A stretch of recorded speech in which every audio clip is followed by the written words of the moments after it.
Story 1. Husband discovers shocking photos of cheating wife online and orchestrates the ultimate revenge plan. I was ready for work, seated at the breakfast table with my coffee and the morning paper, while Janet was still getting dressed in the bedroom. This morning seemed just like any other workday of the past year. As I skimmed the front page, there it was, right in the middle, as Carmine had predicted last night. Carmine always follows through on his promises. The news article reported a man found executed in his garage. Robert Tolson, an employee of Callis Realty Agency, was found dead, having been thumped and then strangled. Janet also works at Callis Realty. Currently, the police have no suspects, and the investigation is just beginning. There was no need to read further. I folded the paper and placed it on the table where Janet always sits.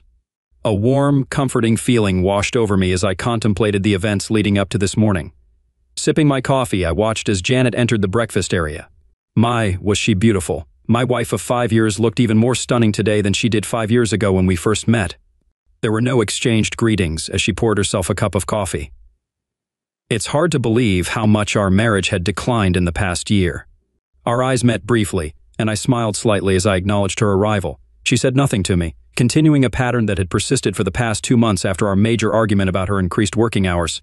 She seemed to withdraw into herself, displaying a coldness that contrasted sharply with her warmth during our courtship. I missed that closeness dearly. Now it seemed like it was all coming to an end. Janet picked up the paper in one hand and her coffee cup in the other. Her eyes scanned the headlines and suddenly she spat out her coffee. Her eyes fixed on the article about Robert Tolson's homicide. "Oh God, no!" she cried out, looking as if she were about to vomit as she rushed to the bathroom. I sat there in silence, knowing there was nothing I needed to say to her about the subject. Taking a deep breath, I stood up, placed my coffee cup in the dishwasher, and grabbed my briefcase. I went out to the garage and got into my car, not bothering to check on Janet's well-being. It didn't matter to me anymore how she was feeling. Now, let me introduce myself. My name is John Canella, but my friends call me JC. I'm 29 years old, of Sicilian descent, and from the Italian section of Pittsburgh, Pennsylvania. My youth was mostly spent getting into trouble with a gang of other young Italian boys. We fancied ourselves as the junior mafia.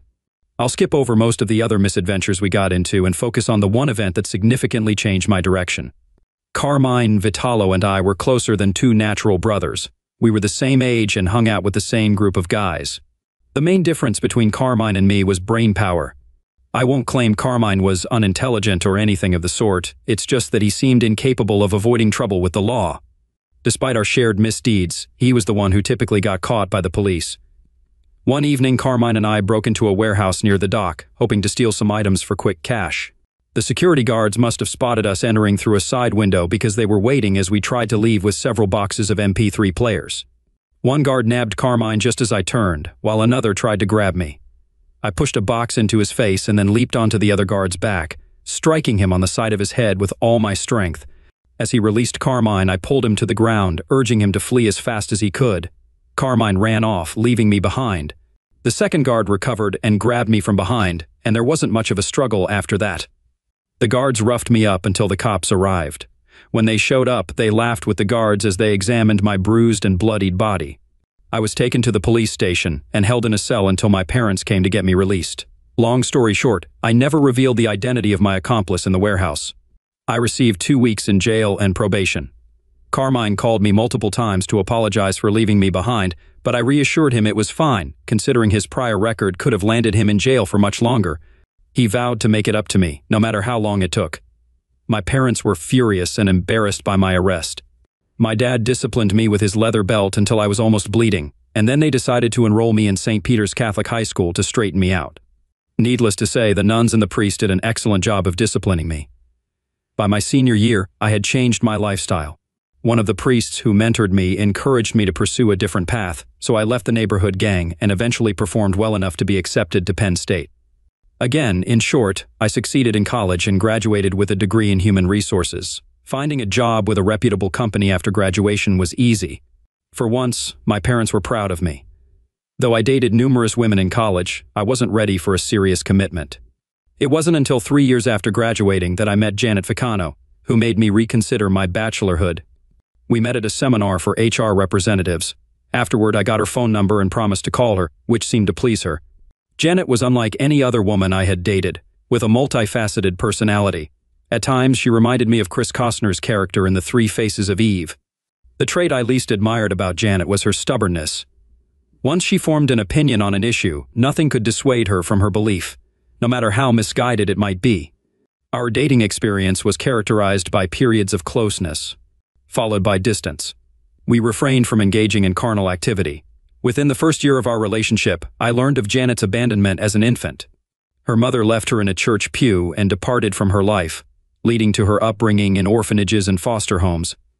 I firmly believe that the absence of maternal love and care during her formative years contributed significantly to Janet's personality struggles. Despite her challenges, Janet remained the most affectionate and warm-hearted person I had ever known. During our early years together, my parents did not support my relationship with Janet. Throughout our courtship, they cautioned me about becoming too involved with her, but I disregarded their advice. Janet and I exchanged vows in a modest ceremony at our local church. We both agreed to postpone starting a family until we were financially stable and Janet could transition to being a full-time mother, a decision that my parents disapproved of. Trouble emerged in our marriage during the third year, when Janet's company was acquired by a larger corporation, resulting in the loss of her job. She struggled with depression due to losing a job she valued. Although we weren't facing financial hardship, it took several months for Janet to secure a new job, which she wasn't enthusiastic about, an office manager position at the Callis Realty Agency. I made an effort to support Janet during her period of unemployment, but at times I felt she resented my fulfilling job while she settled for less. She experienced significant mood swings, particularly during her monthly cycle.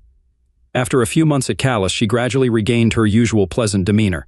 Our situation improved, including our bed life, which had suffered during her unemployment. There were moments in our bedroom when I sensed Janet was trying hard to compensate for the rough patch by being more assertive in our lovemaking. For about 9 months, I didn't complain, and our married life thrived. Janet became more enthusiastic about her job and even pursued a home study course in real estate. I was pleased with her transformation and the loving wife she was to me. Then, amidst challenging circumstances, came both good and bad news. The good news was my steady advancement up the management ladder at my company. After 5 years with them, my future looked promising. However, a merger with an Atlanta-based company led to significant changes in my job responsibilities. The Atlanta company was to be integrated into our corporate structure, giving me the responsibility to train their personnel and make necessary staff reductions. I was excited about the new challenges, but the downside was that I would be traveling more frequently and for longer periods away from home. Janet was not pleased with the prospect of my increased time on the road, even though I made efforts to be home for weekends during longer trips. Initially, Janet's anger about my frequent absences seemed to be appeased, but as is often the case, complications arose. Gradually, my return home on weekends proved insufficient to compensate for my extended time away. Janet entrenched herself in a stubborn mindset, accusing me of enjoying my absence and even insinuating that I might have a lover in Atlanta. Despite my efforts, including calling her during the day and sending flowers and humorous cards, her aloofness persisted. Completing the staff training in Atlanta took nearly 6 months, marking the conclusion of my travels. Additionally, I received a promotion at corporate headquarters, expecting these changes to improve Janet's perception of me. However, it appeared I was mistaken. Once I stopped traveling, Janet increased her workload at the agency. When I questioned her about it, she sarcastically remarked that it was her turn to work for a promotion and suggested it was time for me to experience solitude in the evenings. Our closeness suffered. 2 weeks ago, Janet informed me that she and her colleagues would be away for the weekend, attending a developer's session for high-rise condominiums near the riverfront. She deemed it essential for her career advancement, without consulting me about her absence, leaving no room for discussion. Even though I stopped running with the junior mafia back in high school, I stayed close with some of my best pals, especially Carmine. I rang him up and asked if he wanted to catch the Steelers versus Raiders game on Sunday. Without hesitation, he agreed, knowing how to score the best tickets for Steelers games. I mentioned Janet's business trip, so Carmine suggested I spend the weekend with him and the guys, catching up on neighborhood gossip. The idea of a weekend away from home sounded fantastic, so I didn't bother telling Janet my plans. Friday morning was chilly, and over breakfast I casually inquired about reaching Janet while she was away. She coolly brushed off the idea, saying she'd be with influential people and didn't want interruptions. It felt like she saw me as a nagging parent rather than a husband. I let it go, and later that day, Janet left for Atlantic City. Meeting up with Carmine was a real reunion. It had been over a year since we last hung out. I was one of the few who managed to leave the old neighborhood without ending up behind bars. Carmine also mentioned a debt he owed me, promising to help me out whenever I needed. Saturday night, we hit up the Sweet Kitty Cat Lounge on the southeast side, a strip joint reminiscent of the Bada Bing Club from The Sopranos. The place was packed with scantily clad dancers, just like in the show. A young woman, who seemed not much older than her 18th birthday, approached and danced provocatively in front of me. Carmine mentioned that she was available for the night, placing emphasis on the idea that she could be mine if I wanted. During this, he engaged in inappropriate physical contact. In response, I expressed my commitment to marital vows, acknowledging my temptation but affirming that loyalty and fidelity hold significance for me. I declined the advances of the alluring stripper, and she moved on to another interested male customer. Carmine, expressing disbelief, commented that I seemed really serious about the fidelity thing. I affirmed my stance, stating that without fidelity there would be nothing, no love, no marriage. The next morning brought the typical cold, windy Pittsburgh weather, but that didn't deter the horde of fans trekking to Three Rivers Stadium for the Steelers versus Raiders game. The bitter rivalry between these two football teams borders on gang warfare, since the Steelers snatched victory from the jaws of defeat in one of the NFL's most memorable moments, with a fortunate bounce. Franco Harris found himself on the end of an unlikely reception, changing the outcome of a fantastic defensive struggle with the Oakland Raiders in the first-ever playoff game at Pittsburgh's Three Rivers Stadium. Neither team has forgotten that legacy. It's a good thing weapons are not permitted on the playing field. The Steelers weren't having a great year at this point in the season, with a record of 5 wins and 5 losses.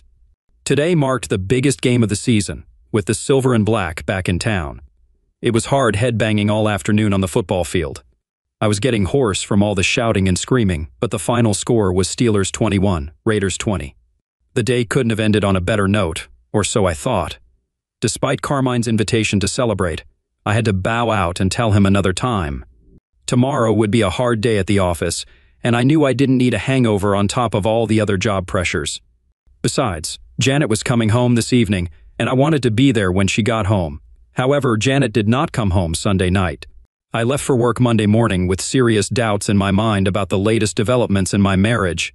There had been a sense of impending doom whenever I thought deeply about the state of the relationship between Janet and myself. Sure, there were rough patches in all marriages, but maybe our marriage had decayed into something more than just a rough patch. The workday was as hectic as expected when I left home in the morning, with several high-level meetings and a persecution lawsuit brought against the company high on my agenda. It wasn't until 5:30 that I had a chance to sit down and check my emails. There were a dozen emails from the staff, along with the latest information on the lawsuit. Near the end of the list of emails, there was one titled, "Who was the last one to know?" As I opened the email, anticipating a humorous animated cartoon, I was suddenly confronted with a photo of Janet and another man engaged in a passionate embrace and a lip-locked kiss. At the bottom of the photo, there was a text message that slyly suggested, "Want to know what happened after this? Click on the next link." A cold chill raced up my spine as I hesitated for a moment, staring at the photo of Janet kissing another man. Then I clicked on the next link. The screen flashed up another photo. This time, Janet and the man she was kissing were both unclothed and standing together in a motel room. Again, at the bottom of the photo was a text message that simply said, "Want to know what happened after this? Click on the next link." My hand was trembling. There was a tightness in my throat and chest as the unclothed image of my wife burned itself into my brain. There was a part of me that did not want to see the next photo. Still, I knew I had to click on the link. The next photo was the end of my marriage, with Janet on the bed on all fours, with the same man as in the other 2 photos, displaying an expression of lust and ecstasy on her face. The sole woman I ever wholeheartedly loved turned out to be an unfaithful adulteress.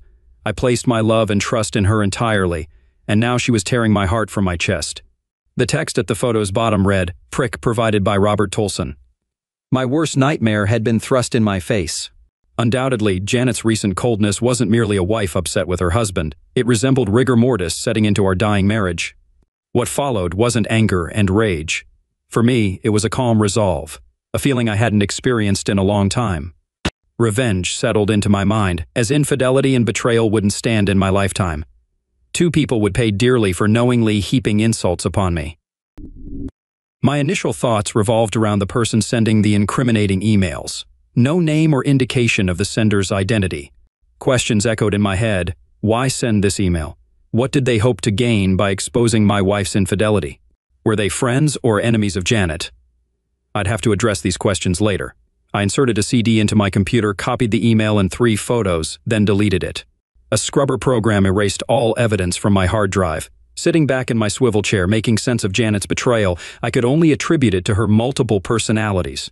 Yet, if she wanted a divorce, I would have granted it, and we both could have walked away from this marriage wreck. But now my revenge would be swift and complete. I'd show no mercy to either of them. The plan began to solidify in my mind. Leaving the office, I found a payphone around the corner. Dialing an untraceable pay-as-you-go cell phone, I informed Carmine that I believed it was time for me to collect on the debt he owed me. Upon returning home around 7:30, I found Janet already there, watching TV. She didn't rush to greet me but commented on my late arrival, saying I was coming home late. In response, I noted that she was also coming home late as I moved to the kitchen. Silence hung between us. I grabbed a beer and headed to my office, ensuring to lock the door. In our country, a person convicted of a capital crime usually gets one of 2 sentences: the death penalty or life in prison. My revenge plan involved 1 death penalty and 1 life sentence. I needed some quiet time to finalize my revenge plan. Carmine would handle Mr. Robert Tolson, and I'd personally settle the score with Janet, to make the revenge appear as a simple case of a wife leaving her husband. I sent flowers to Janet's office and made dinner reservations near her workplace. I left messages for her to meet me, but she never showed up. I instructed the maitre d' to give our table to someone else, ensuring he'd remember my wife standing me up. Janet returned home that evening, without offering any explanation or reason for missing our dinner reservation. The fact of the matter was, I had no interest in anything she might have said in defiance.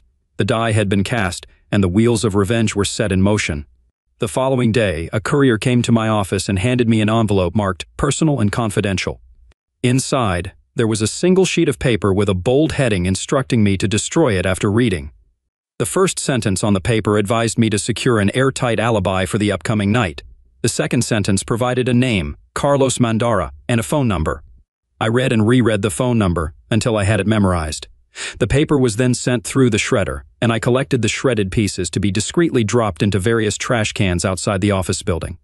That evening, I arrived home before Janet, changed clothes, poured a tall Jim Beam, and sat down to listen to some smooth jazz. The TV remained off. It was to be my night as king of my castle. Janet had to find her own entertainment.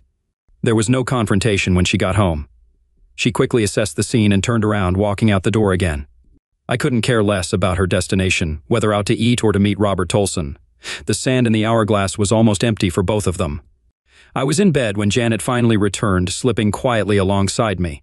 Silence was the loudest noise before I fell asleep. Thursday evenings were the usual poker night for some guys from work, held in the back room of the old Stagecoach bar. This served as my airtight alibi for the rest of the evening. This time, I was the one slipping into bed early in the morning. The clock on my nightstand read 2:35 as I pulled the covers over me. Not a sound or movement from Janet. Falling asleep wasn't difficult, even though I knew what had taken place earlier that evening. Now that Robert Tolson had faced his death penalty, it was time to mete out punishment to the second perpetrator. Immediate action wasn't required for the life imprisonment penalty. Janet's punishment would commence after a phone call, providing a sense of satisfaction and justice. Whatever it was in her warped personality that led her to blatantly disrespect me was for someone else to determine.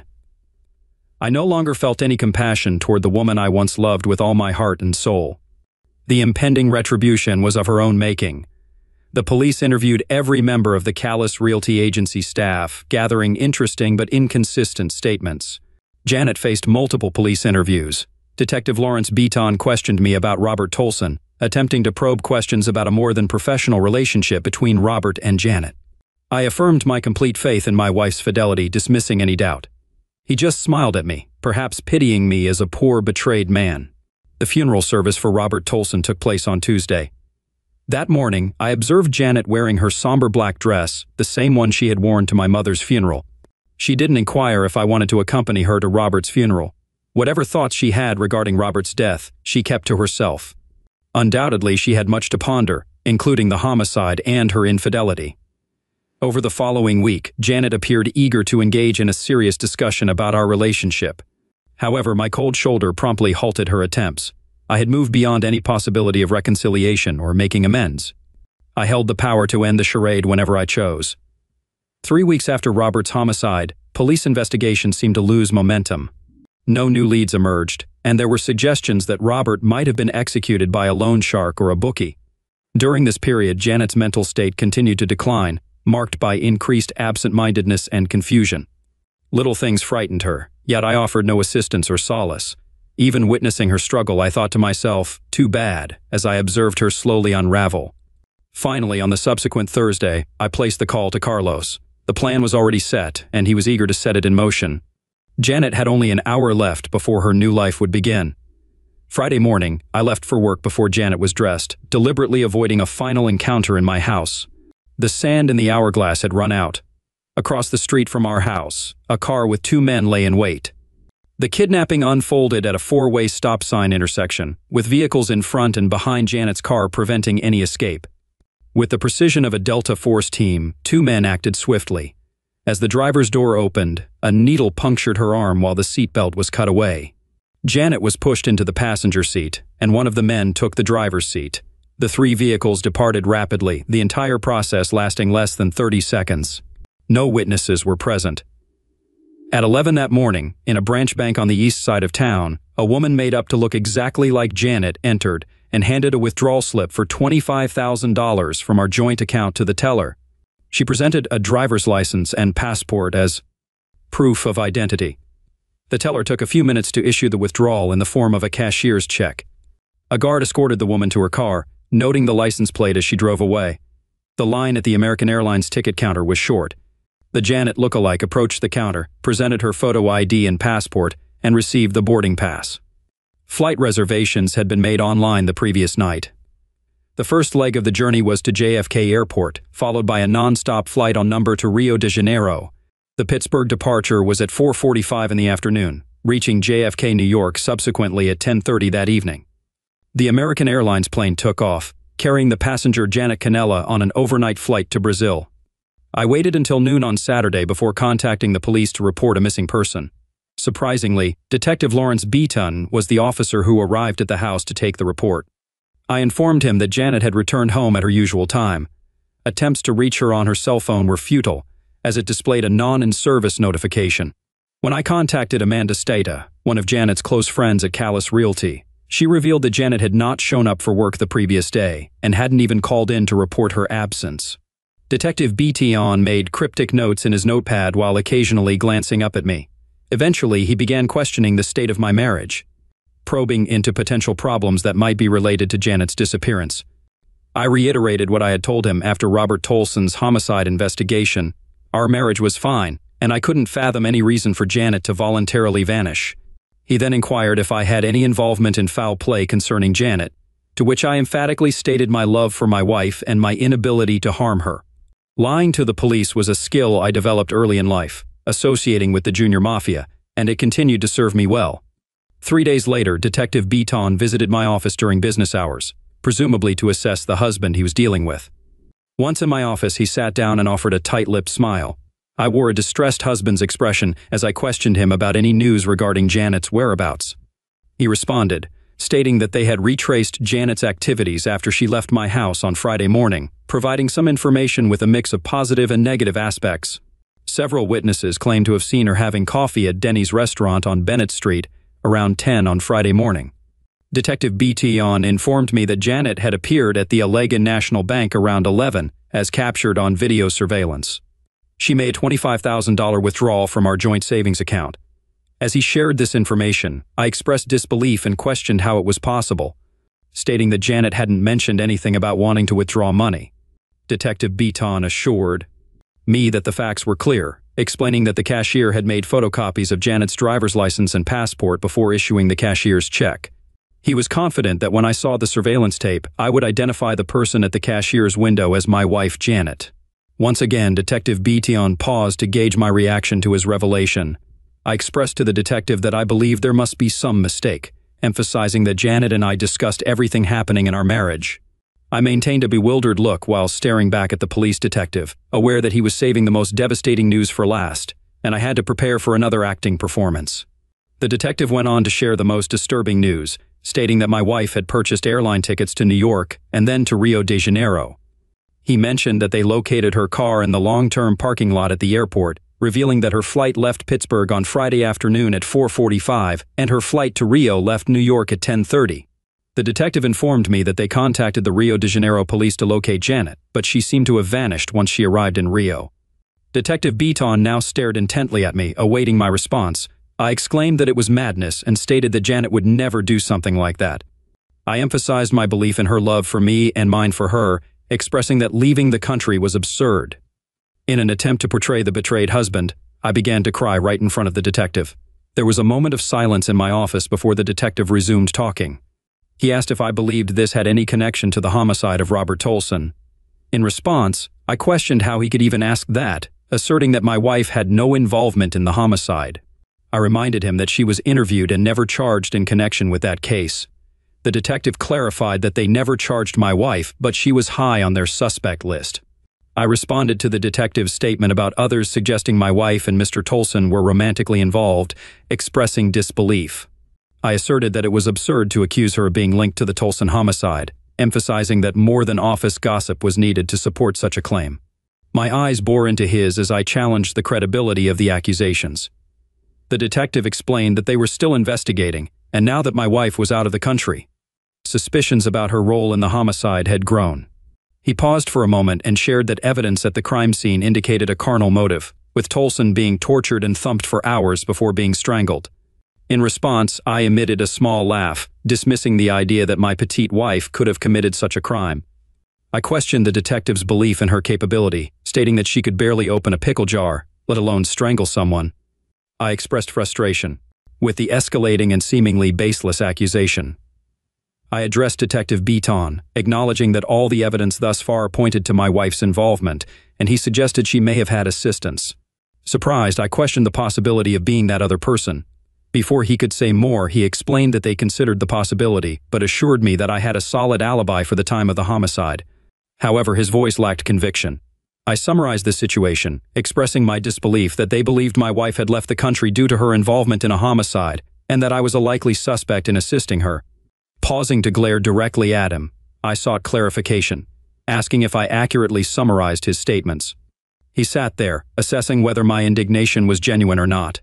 Conveying a hint of scorn in my voice, I informed the detective that if there was nothing else, the meeting was over.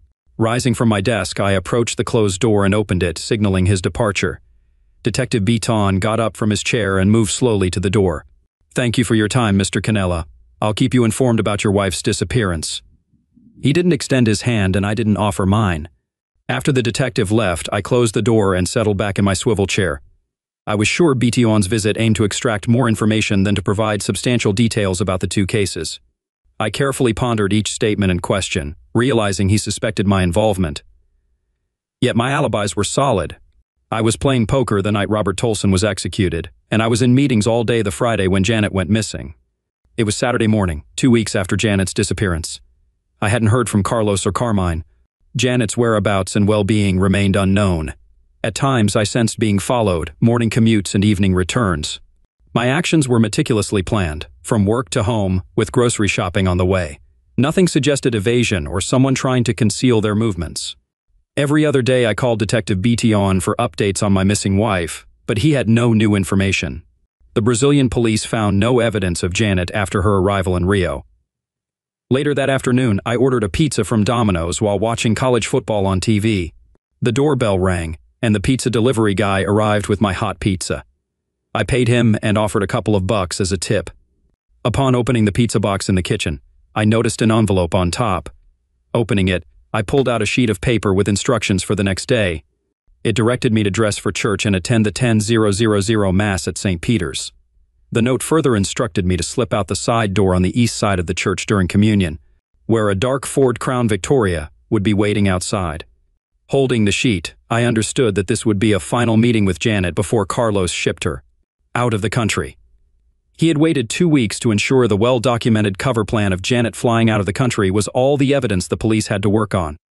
Carlos set up an elaborate deception to mislead the investigation, establishing that Janet was alive when she boarded the plane to Rio. This prevented the police from making a circumstantial case against me, even though there was no body to be found. The bedroom was pitch black as I stared at the ceiling.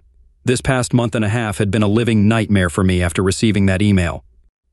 The chain of events reminded me that my ancestral roots would always bring out a dark side of my personality whenever I was disrespected by anyone. Nature or nurture, There was no doubt in my mind where my dark side came from. St. Peter's is a large church, and the 10,000 Mass is highly attended by several hundred parishioners. It was easy to get lost in that crowd and spot if anyone was following me. If the police trailed me, they must have waited outside the church. As the throng of people moved to the front of the church for communion, I quickly slipped out the side door. The dark Ford sedan was waiting with the motor running, and I got into the back seat as the car roared into the busy street. The trip took about 10 minutes before the big sedan pulled up in front of a large warehouse building. The driver never turned around, instructing me to enter the building through the side door. Inside the large, empty building, there was an office area near the back with light coming from several windows. As I approached, Carlos stepped out and walked toward me, marking our first face-to-face meeting. Carlos greeted me, mentioning that Carmine said it was all right to call me JC. We shook hands, and Carlos, with a stoic expression, warned me about Janet's changed condition, hinting that seeing her might be distressing. I expressed that I was past caring about her appearance or what she had gone through since they took her, and I walked toward the open door. Stopping at the door, I inquired if she was on medications now. Carlos replied that she wasn't, but admitted she probably wished she were. He claimed to have kept her clean and very conscious all the time, asserting that she was now a broken woman and well-trained for her new life. We both entered a well-lit room where Janet was tied to a chair in the center. I circled her, standing directly in front. Despite being inches apart, she remained silent, her gaze beyond my shoulder, lacking the sparkle and vitality in her eyes. I addressed Janet, expressing that for the rest of her life, she would remember bringing misery upon herself. I recounted enduring her mood swings and cold attitude, emphasizing that her infidelity and the disrespect she and her lover showed were intolerable. I asserted that she would spend the rest of her life paying for her infidelity, mentioning that Robert had already paid his debt to me. Speaking slowly, I wanted her to understand that it was me who brought her and her lover to justice. Despite having once loved her, I conveyed my current loathing toward her. I informed her that Carlos assured me she would be well taken care of where she was being sent, treated with the same care they provide for their best horses and cattle. I stood for a moment longer, observing a tear forming in Janet's eye.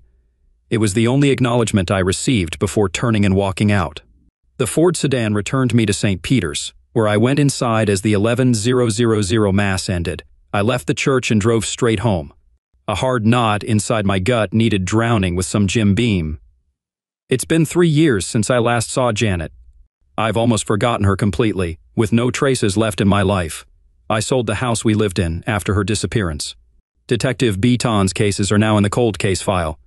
I spend more time with Carmine at the Sweet Kitty Cat Lounge. I've sampled all the offerings of that sweet young stripper on more than one occasion. Marriage is out of the question. My 5 years with Janet convinced me that women are more trouble than they are worth once you marry them. My parents were right about regretting my involvement with Janet.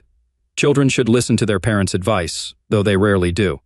I later found out Amanda Stata sent me the email. She was Robert Tolson's lover before he dumped her for Janet. I never thanked her for the email, nor did I discover how she obtained those photos of Robert and Janet. I guess she got her revenge the same time I did. There's something written about the wrath of a woman scorned. Story 2. It's been a dozen long years since my world was emotionally turned upside down. Reflecting on it now, I see how much my tone and attitude have changed over that time.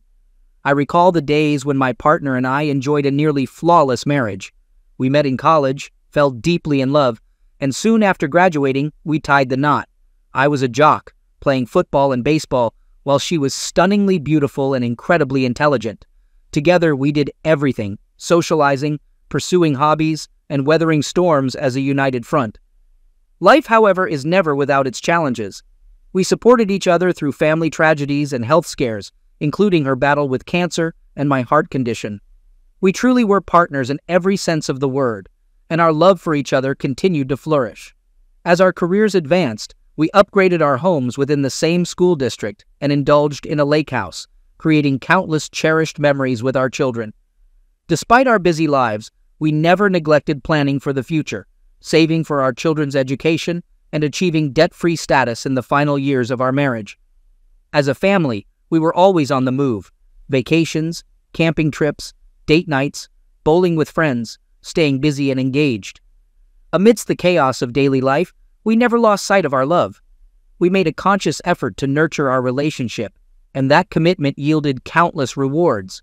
Certainly, No relationship is flawless, and we had our share of disagreements. Yet, we consistently approached those moments with love and respect, steering clear of anger or shouting. We functioned as a team in the truest sense, and our partnership brought us endless joy and fulfillment. Reflecting on it now, I realize our happiness was built on a foundation of hard work, dedication, and commitment. I'm certain my wife would have agreed. Our love was robust and only strengthened with each passing day. Our children, a son and a daughter separated by 2 years, illuminate our lives with their radiance. Their presence has brought immeasurable happiness and affection. As they matured and formed their own families, our contentment expanded even further. Our son showcased an innate athleticism akin to his father's, which his coaches and I guided onto the right path, ultimately earning him a baseball scholarship. Our daughter, on the other hand, excelled as a choir member and cheerleader. Despite her youth, she displayed remarkable maturity and composure, filling us with pride at every turn. As a father, my daughter's special bond with me was a treasure. She was always known as Daddy's girl. However, when she entered her teenage years, our relationship began to falter. She distanced herself from me, and I couldn't seem to connect with her, no matter how hard I tried. It was a painful period, but I knew she still loved me deep down. Fortunately, this arduous phase didn't last forever. Our relationship gradually mended, and we once again became close. I will never forget the immense pride I felt as she approached the culmination of her high school journey. Our union was a fairy tale come to life. I exhausted every strategy in my arsenal, from lavishing her with endearments and attention to attempting novel undertakings as a team. I went to extreme lengths to enhance my physical appearance, hopeful that it would reignite her ardor for me. However, it felt like grasping at smoke. The more I tried, the more elusive the solution appeared. My spouse became increasingly distant, and a sense of foreboding enveloped me. When she expressed her desire for a divorce, my world crumbled. How could this be happening? What had gone wrong? The shock and perplexity were insurmountable, not only for me but for our children as well. I could sense the pain and confusion in my own words, as if it was seeping through the screen. Losing someone so important, so integral to my life, was a pain that I wouldn't wish on anyone. The fear of the unknown, the uncertainty of what was happening to my marriage, was evident in every sentence I uttered. One night, I sat down with my wife and asked her if everything was okay. At first, she brushed off my concerns, telling me that she was just tired from work and that it was nothing to worry about. However, I knew my wife better than that and persisted until she finally broke down and told me the truth. She had been feeling disconnected from me for some time, and she wasn't sure if she was happy in our marriage anymore. I was stunned. I had no idea that my wife had been feeling this way. I asked her what I could do to make things better, but she didn't know. She just knew that something had to change. Over the next few weeks, I worked hard to reignite the spark in our relationship. I planned romantic dates, surprised her with small gestures of kindness, and made an effort to listen to her when she spoke. Slowly but surely, my wife began to respond to my efforts. We started laughing together again, sharing our hopes and dreams, and working through our problems as a team. I had tried everything I could think of to save it, but nothing seemed to be working. The desperation in my voice was palpable, my heart breaking with every passing moment. I knew I had to do something, but I was powerless to stop the inevitable. The inability to ask my wife if she still loved me highlighted the vast emotional distance between us.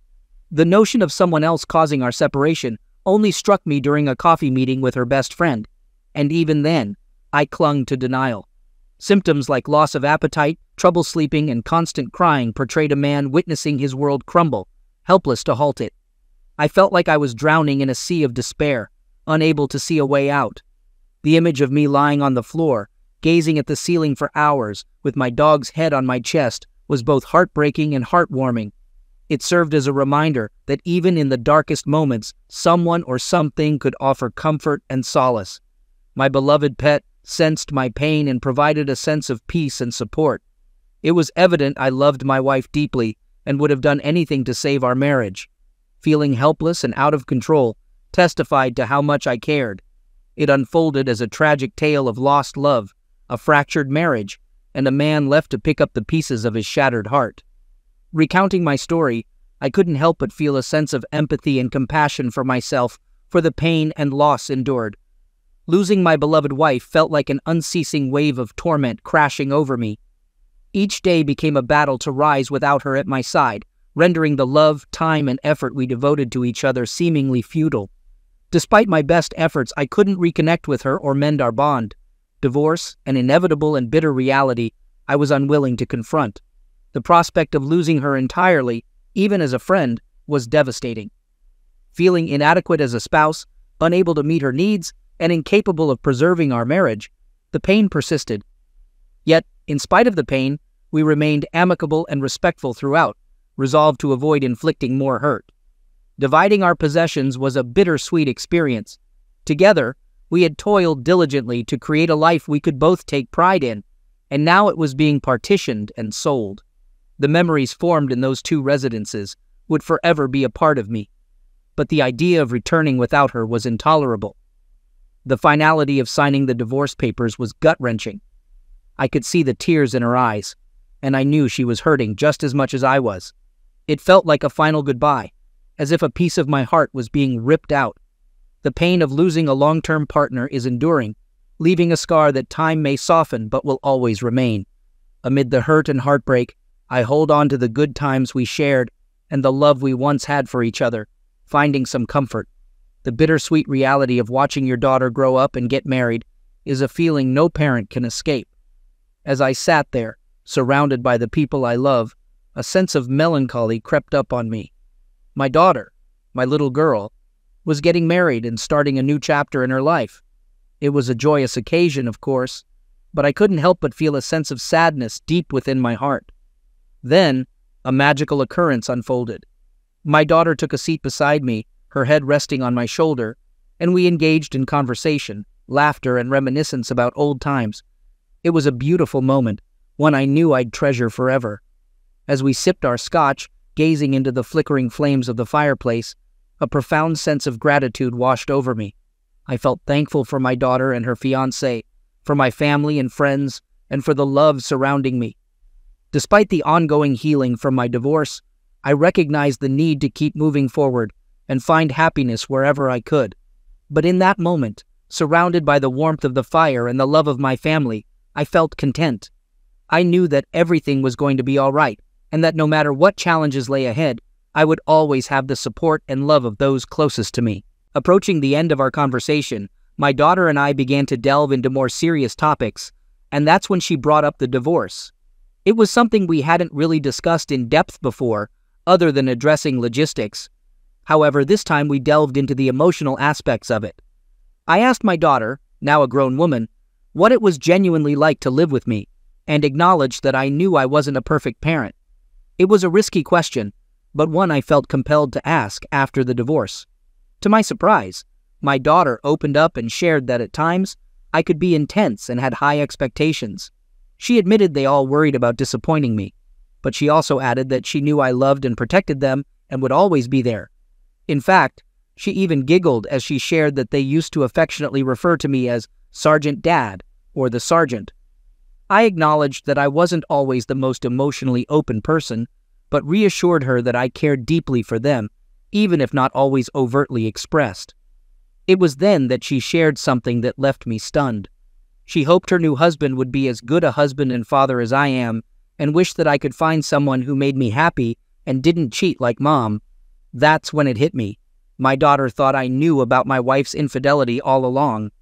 She disclosed knowing about my ex-wife's cheating before our divorce and assumed that I had been aware all along. I was in disbelief and asked her why she hadn't told me before. She explained, presuming I knew more than she did, and that's why I had divorced Mom. She also shared that it was a really difficult time for her, and she had purposely avoided the topic with me, other than making sure I was okay. I hugged her tightly and thanked her for standing by me throughout everything. She would always be my little girl. I asked her when it had happened and how long it had been going on for. She didn't know for sure, but guessed that it started a month or so before Mom first mentioned divorce. I also asked if her brother knew, and she confirmed that he did. In fact, he was the one who did some social media research and suspected there might be someone else. I was amazed at how perceptive my kids were. It all started to make sense why my children were so cold to their mother and so sympathetic to me during all of this.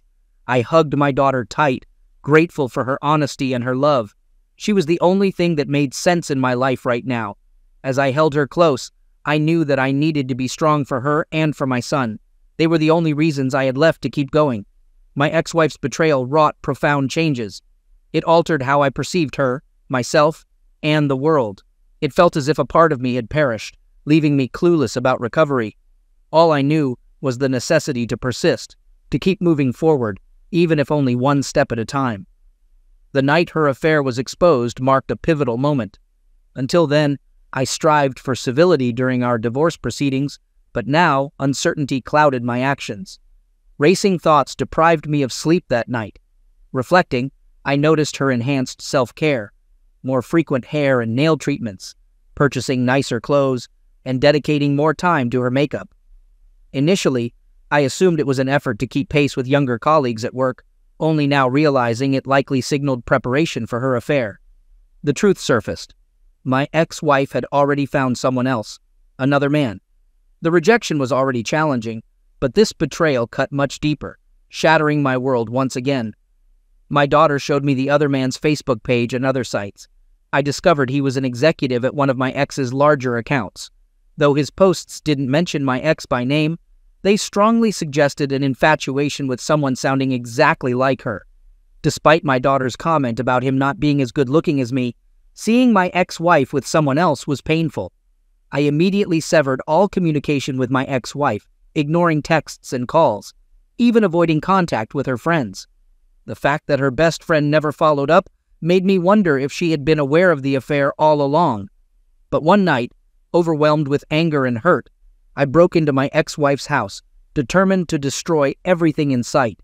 I smashed her belongings, poured bleach on her clothes, and defaced her family photos. I wanted her to feel the pain and betrayal I had experienced upon discovering her infidelity. Amid my destructive rampage, my ex-wife suddenly appeared. Expecting outrage and authorities to be called, I was surprised when she looked at me with a mix of sadness and pity. Her response shocked me. Anticipating anger and bitterness, she instead showed compassion and understanding. She asked for my forgiveness, confessing that she had cheated on me and was too ashamed to tell me during the divorce. At that moment, my anger dissipated. I realized my ex-wife had been suffering as well, and my actions had only caused more pain. A week later, my daughter got married, and both my ex and I attended. Still feeling angry and hurt, I tried to focus on my daughter's special day. Despite losing over 20 pounds due to stress and increased workouts, I felt good in my tailored tux as I walked her down the aisle. During the ceremony, my ex looked stunning, wearing everything she knew I liked. Despite this, I didn't say a word to her. Still angry about her deception, I pulled away when she tried to hold my hand during the vows. I also ensured that our thighs and shoulders didn't touch. During the picture session, I didn't engage with my ex, focusing on joking with my daughter and everyone else. When we got to the reception, I was relieved to find prearranged seating, so I sat next to my daughter. My ex was seated a few chairs down, which must have been difficult for her. At that point, I don't think she realized I knew about her affair. I made no mention of my ex in my heartfelt father of the bride toast, treating it as if she played no role in raising our daughter. During the father-bride dance, despite her tears, I intentionally avoided looking in her direction. Although we were supposed to dance with both sets of parents, I chose to skip it entirely. The rest of the evening was spent joyfully with my daughter, son, and new son-in-law, successfully sidestepping my ex. I didn't witness her departure, so I'm uncertain how long she stayed, but she appeared melancholy every time I saw her. Though a challenging experience, it taught me much about myself and my ability to navigate tough situations. While it might not have been my proudest moment, I believe I did what was necessary to safeguard my emotional well-being. It was a bitter pill to swallow when, after over 28 years together, she opted for someone else during a difficult period in my life. However, I've made significant strides since then. As my counselor foresaw, I had to adapt to living alone and rediscover my purpose. Despite the initial difficulty, I can genuinely say the pain has dissipated. Instead, I dedicated myself to crafting a space that truly reflects me. I transformed my house into a dream haven, adding a third bay in the garage for my Harley Softail with a deuce seat and an ATV. Riding has always been a passion, but my ex prohibited me from having a motorcycle. Now, I enjoy the freedom to ride whenever I please. I upgraded my kitchen and living areas with the latest amenities.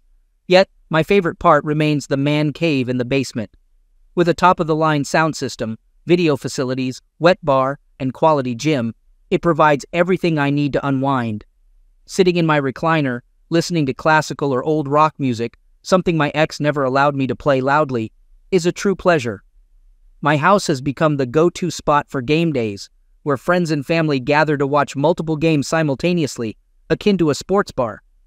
I even set up a playroom for my grandkids, furnished with a TV and toys. I cherish the moments spent with my grandkids and their parents when they visit regularly. Just last week, we had a delightful pumpkin carving party. My ex would have enjoyed it. I'm contemplating getting another dog for companionship, especially with the grandkids around. Additionally, I installed a remote wood-burning furnace with a heat exchanger, efficiently heating my home mostly from my own timber. It's not only cost-effective, but also keeps me active during colder months. In conclusion, despite the painful past, I'm thankful for the chance to rebuild my life and create a home I adore. I've discovered new passions, enjoyed time with loved ones, and forged memories that will endure. It's been 12 years since my ex-wife left me for another man, and I've accepted that she chose him over our 28 years together. Initially painful, as my counselor predicted, I learned to live alone and redefine my life's purpose. I turned my house into a dream haven, adding a third garage bay for my new Harley Softail and ATV. The kitchen and living areas received modern upgrades, and the basement became my sanctuary, a man cave with top-notch entertainment, a wet bar, and a gym. I also created a special playroom for my grandkids, furnished with a TV and toys. Hosting events like our recent pumpkin carving party has become a joy, and I'm even considering getting another dog for companionship. Regarding my romantic life, I've discovered the enjoyment of being single and re-entering the dating scene. Initially, my friends' partners attempted to set me up with other women, but I resisted. However, almost 2 years later, I yielded to a double date, urged by my kids. It was initially awkward, but now I have ongoing relationships with several remarkable women. Dating in my 50s and early 60s differs from my youth. There are numerous smart, attractive, unattached women, my age and younger, seeking attention from a relatively healthy man. You don't need to be a superstar. Being respectful, attentive, confident, and most importantly, fun is crucial. I'm entirely honest about not wanting a wife or an exclusive relationship. I exercise caution and am highly selective, avoiding married women or seeking only one-night stands. I must genuinely like her, have fun, enjoy her company, and sense the same reciprocation. I take them to concerts, ball games, camping, backyard cookouts, dinner theaters, and other activities before getting too close. Adjusting to the idea of non-exclusivity and not succumbing to jealousy or possessiveness took time. I realized I can't control my partner, and that's okay. It's part of the arrangement. I enjoy dating without the pressure of exclusivity, refreshing for both me and my lady friends. If something more closeness happens naturally, that's great, but I don't pressure or seduce them into it. I have a couple of longtime lady friends with whom I've never been close, and that's okay too. Overall, I'm living my best life, grateful for the experiences and people within it. Being a private pilot for many years, I relish flying my own small, experimental amateur-built plane. Unfortunately, my wife never shared my passion. To address this, I've invited each of my lady friends to fly-ins and short trips. I even take them on breakfast or lunch trips on my Harley, a popular outing known as the $100 hamburger. Each of these special women has her own passions, and I've tried to share in those as well. I've climbed Mount Baker after months of training, earned my PADI open water dive certificate, and even gone skydiving in tandem with them. Surprisingly, I enjoyed attending the opera with one of them. However, my most memorable experience involved crashing wedding parties at city parks, mingling with guests, enjoying their offerings, contributing to collections, and throwing $100 in the collection jar or money tree. Although I spend a lot of time with these women, more often than not, I'm home alone or cuddling with one while watching Netflix or listening to her favorite music. The point is, These women push me to do things I would never have done on my own. I still struggle with wanting these women exclusively, especially the wedding crasher, who is the whole package, but I know I cannot allow myself to think that way. Shortly before COVID, I went on a 7-day cruise with 3 attractive women. I had only dated and been close with one before the trip, but all 3 were fun and flirty. We laughed and had the best time going on day excursions and dancing and partying on the ship every night. It was probably the best vacation of my life, except for some memorable trips with our preteen kids. At the end of the cruise, a cruise line representative approached me and asked if I would like to go on future cruises at unbelievable discounts. Apparently, they needed more older single men to dance and interact with all the single ladies and widows. As flattering as it was, I couldn't help but feel like a gigolo. Though I'm living my best life, I acknowledge that my ex-wife may not be as fortunate. I've heard that her relationship with the other man endured for about 3 years. Nevertheless, I didn't delve into the specifics or inquire if they lived together. It's no longer my concern. I started responding to her texts and emails around 5 years ago to accommodate my kids, but our communication mostly revolves around sharing information and pictures about the kids and grandkids. My ex-wife expresses a desire to discuss the divorce and the affair, answering any questions I may have. However, I lack the inclination to delve into those details. I see no benefit, so I simply disregard those particular emails. We've encountered each other at weddings and funerals, exchanging polite greetings. The last in-person conversation occurred at our newest grandson's christening. She still looked attractive, but older, as we all do. We spent over 2 hours discussing the grandkids and reminiscing about fond memories. Though I occasionally mourn the loss of my marriage, these are undeniably the golden years. The duration of this phase remains uncertain, but my ex-wife and I have recently committed to supporting each other as we age. She is the mother of my children and the grandmother of my grandchildren, and we were married for 28 years. We've even signed HIPAA and medical directive forms for each other. While we are no longer a couple, my daughter has observed that I am more content and easygoing than before, a change I attribute to my retirement last year. The liberation from job pressures and office politics has significantly impacted my daily attitude. These are genuinely the golden years, and I'm grateful for this newfound freedom. Occasionally, I still lament the end of my marriage, especially when confronted with old photos or places that evoke memories of our shared past. Recently, my ex-wife has invited me to dinner at her condo or on a date, a topic my daughter has brought up several times. Interestingly, my ex isn't involved with anyone and hasn't been for years, raising questions about the purpose behind their sudden interest in my social life. While intrigued, I approach the situation cautiously. I'm uncertain if there's a collective effort against me, but I trust my daughter's intentions, knowing she would never allow me to be hurt again. In any case, I am content with my current life, whether single or in a relationship. I cherished my married life with my wife, and now appreciate the freedom of my single life.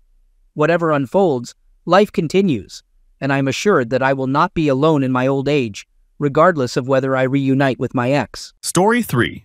My jealous sister tried to ruin my reputation in high school. We went no contact for 10 years, and now she tried to sabotage my wedding and steal my fiancé.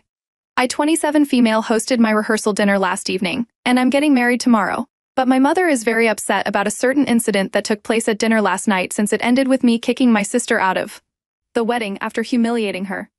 I want to know if I really am the bad guy here, like my mother is saying I am. So let me give you guys some context about the relationship between my sister and me. Jennifer is 2 years younger than me, and for some reason, she's always loathed me. I'm serious, I have never really given her a concrete reason to hate me so much, but she just has it in for me. And this isn't a recent development. She has been this way right from the age of 15. Before that, we were not close, but at least she was not going against me all the time. My dad used to treat us both equally, and would reprimand her whenever she would go out of her way to annoy me, but my mother had a bit of a soft spot for her. I guess it was because she was the younger, but every time I would end up fighting with her, she would tell me to let it go because I was older and I was supposed to be the more mature one. I thought my mother might have grown out of that habit, but I guess not. My sister and I kept fighting for years until I finally cut her off in my senior year. I think she was a sophomore at the time, and she was pretty popular in her year. I don't know what got into her all of a sudden, but one day, she just decided that she was going to spread a nasty rumor about me and ruin my reputation. I don't want to get into it because it happened a really long time back, but in short, she just framed me for stealing a bunch of stuff that had gone missing. And several girls from various years had reported a lot of thefts at the time, which we found out was happening because of the new janitor that the school had hired and not me, obviously. Jennifer got it into her head that she was going to spread a rumor about me being a kleptomaniac and said that in all probability, I was the one who was out of control and had started stealing from people at school. She was pretty popular, so this spread like wildfire, and you guys know exactly how cruel kids can be. It led to a lot of bullying, name-calling, and it was a really terrible couple of weeks for me. I had even started skipping school quite frequently because it was simply easier not to go rather than face everyone. It got to a stage where I just couldn't let it go, so I decided to find out exactly how this rumor had started, and after asking around for a couple of days, we got to the bottom of it. It came as a huge shock to me that it was my own sister who had started that rumor because it was just so cruel. I could have dealt with it at home, but I decided to publicly humiliate her in the cafeteria. I thought it was fair because she had also publicly humiliated me by spreading that rumor. It only made sense that I would confront her in public as well. So I went up to her and asked her if she was the one who had been spreading the rumor about me, and she had the audacity to reply with, "Yeah, so what?" That was all it took for me to start yelling at her. And I think I kind of exposed her. I started screaming in her face about the kind of rumors I could have started about her if I was as pathetic as her, and I wouldn't even have to cook up any lies because I could have just spoken the truth. I brought up how she had been two-timing her ex-boyfriend with his own cousin just a year ago, and all three of them had decided to keep it a secret to avoid embarrassment. And then I brought up how she also used to flirt with our housekeeper's son, who was 3 years older than her, only for him to complain about it to our parents. And worst of all, I exposed her for never showering during the holidays. I'm pretty sure a lot of people do that. But it's pretty embarrassing to have something like that announced in the cafeteria in front of a bunch of teenagers. After I had screamed out all her secrets in the cafeteria that day, she pretty much became the laughingstock of our high school, and I can't even say that I felt sorry about it. She was the one who started the rumor about me first, and I just put an end to it. When we came back home, we had a huge fight, and both of us said pretty horrible things to each other. It was about to get physical as well, but thankfully our parents were there to intervene at the right time. I think that was the last day that we spoke to each other because after that we just started to ignore each other's existence in spite of living in the same house. I did not acknowledge her, and she treated me the same way, and I was pretty glad to be rid of her when I finally moved away for college after a couple of months. Even when I would come back from college, I would not speak to her, and just like that, 10 years have passed since we last spoke. A lot of things have changed. Both of us have our own lives, and after both of us had graduated from college, we didn't want to see each other anymore. So we would make sure that we visited our parents separately and wouldn't run into each other, even during the holidays. I would only go and see my family after she was gone. It was an unspoken agreement between my parents, Jennifer and me, and we had honored that for a really long time. But then, 2 years ago, my dad passed away from an aneurysm in the middle of the night. We were all together for his funeral, and after that, Jennifer and I decided to put our differences aside so that we could be there for our mother. For the past 2 years, at least on the holidays, we have gone home together, and it's been really awkward with just the three of us, but my mother tries to work with it. I was just thankful that I had my fiancé and my boyfriend, Jacob, as a part of the family dinners for the holidays so that we could cut the tension. After my dad passed away, I would say that Jennifer and I had tried to hate each other so much, or at least pretended that we were getting along for the sake of our mother. It's a couple of months back when I got engaged, my mother talked me into inviting Jennifer to the wedding as well. Initially, I was quite against the idea, but Jacob told me that it might be nice to have her because it has been 10 years since we had our last fight, and since we are embarking on a new journey together. It might be better to bury the hatchet. As corny and sappy as it sounds, it kind of worked. And while we were creating the guest list, I decided to add my sister to it.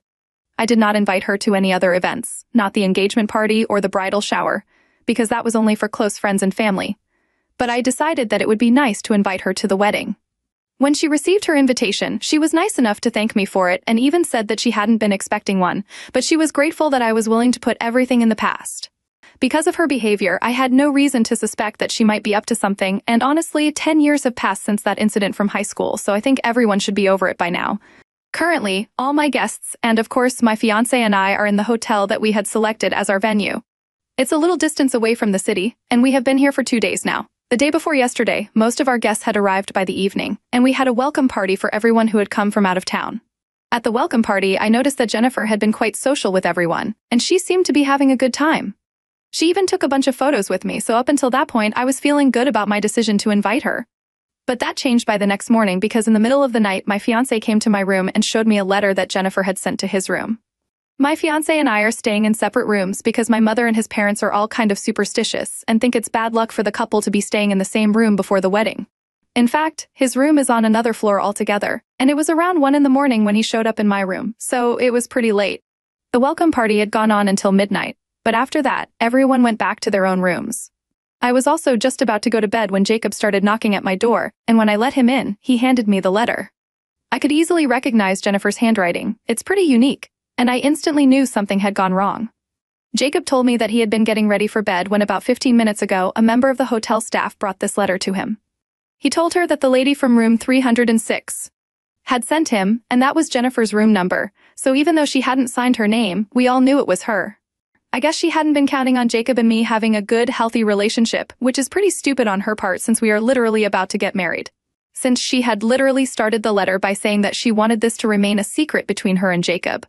Now, coming to the contents of the letter, it was pretty shocking, even by her standards. I knew that she had hated me in the past, but I thought that she would be over it by now since her behavior had been pretty normal. But in the letter, she had gone into great detail about the kind of animosity between us in the past. The only thing that she had changed was that instead of being truthful, she had switched our roles. She had made it sound like I was the one who had started hating her for no reason, and went out of my way to bully her. She even talked about the incident from high school and said that I was the one who had been spreading nasty rumors about her, and just because she had called me out on it in public, I had felt humiliated and stopped speaking to her. But she did not stop there. She came up with a bunch more lies and said that even after I had stopped speaking to her, I did not let her live in peace, and every time that I would come back home from college, I would hit on her boyfriend, and eventually the two of them ended up breaking up because of me. She claimed that I had traumatized her and been nothing short of a nightmare to live with and grow up with. And the only reason she had decided to attend this wedding was because she knew that Jacob was a good man and that he deserved better. So, she felt like she couldn't let him ruin his life by getting married to me because even though I was being nice right now, I was going to show my true colors pretty soon, and she did not want that for him.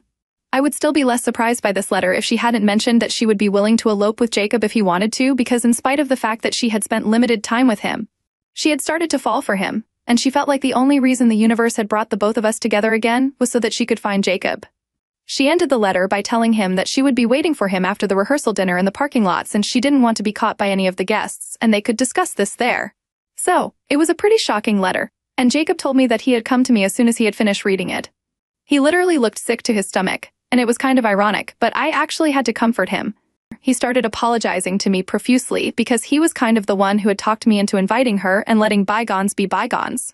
And I don't blame him for that, let me just make that clear, since I think any normal person in their right mind would want us to clear the air because we are adults now and I'm almost 30. I don't want to keep holding on to high school drama, but it's evident that Jennifer does. Jacob was shocked, but I was infuriated because she had pretended like everything was fine and tried to take advantage of the fact that I had started to trust her after so long again. But I guess even after a snake has shed its skin, it's still a disgusting snake, and that's the case with Jennifer. So I decided that history was going to repeat itself, and once again, she was going to be humiliated, and I was going to make sure of it. I told Jacob about my plan, and he was on board with it. And if I'm actually being honest, he didn't even care because he was simply just disgusted and creeped out by the psychotic way my sister was behaving.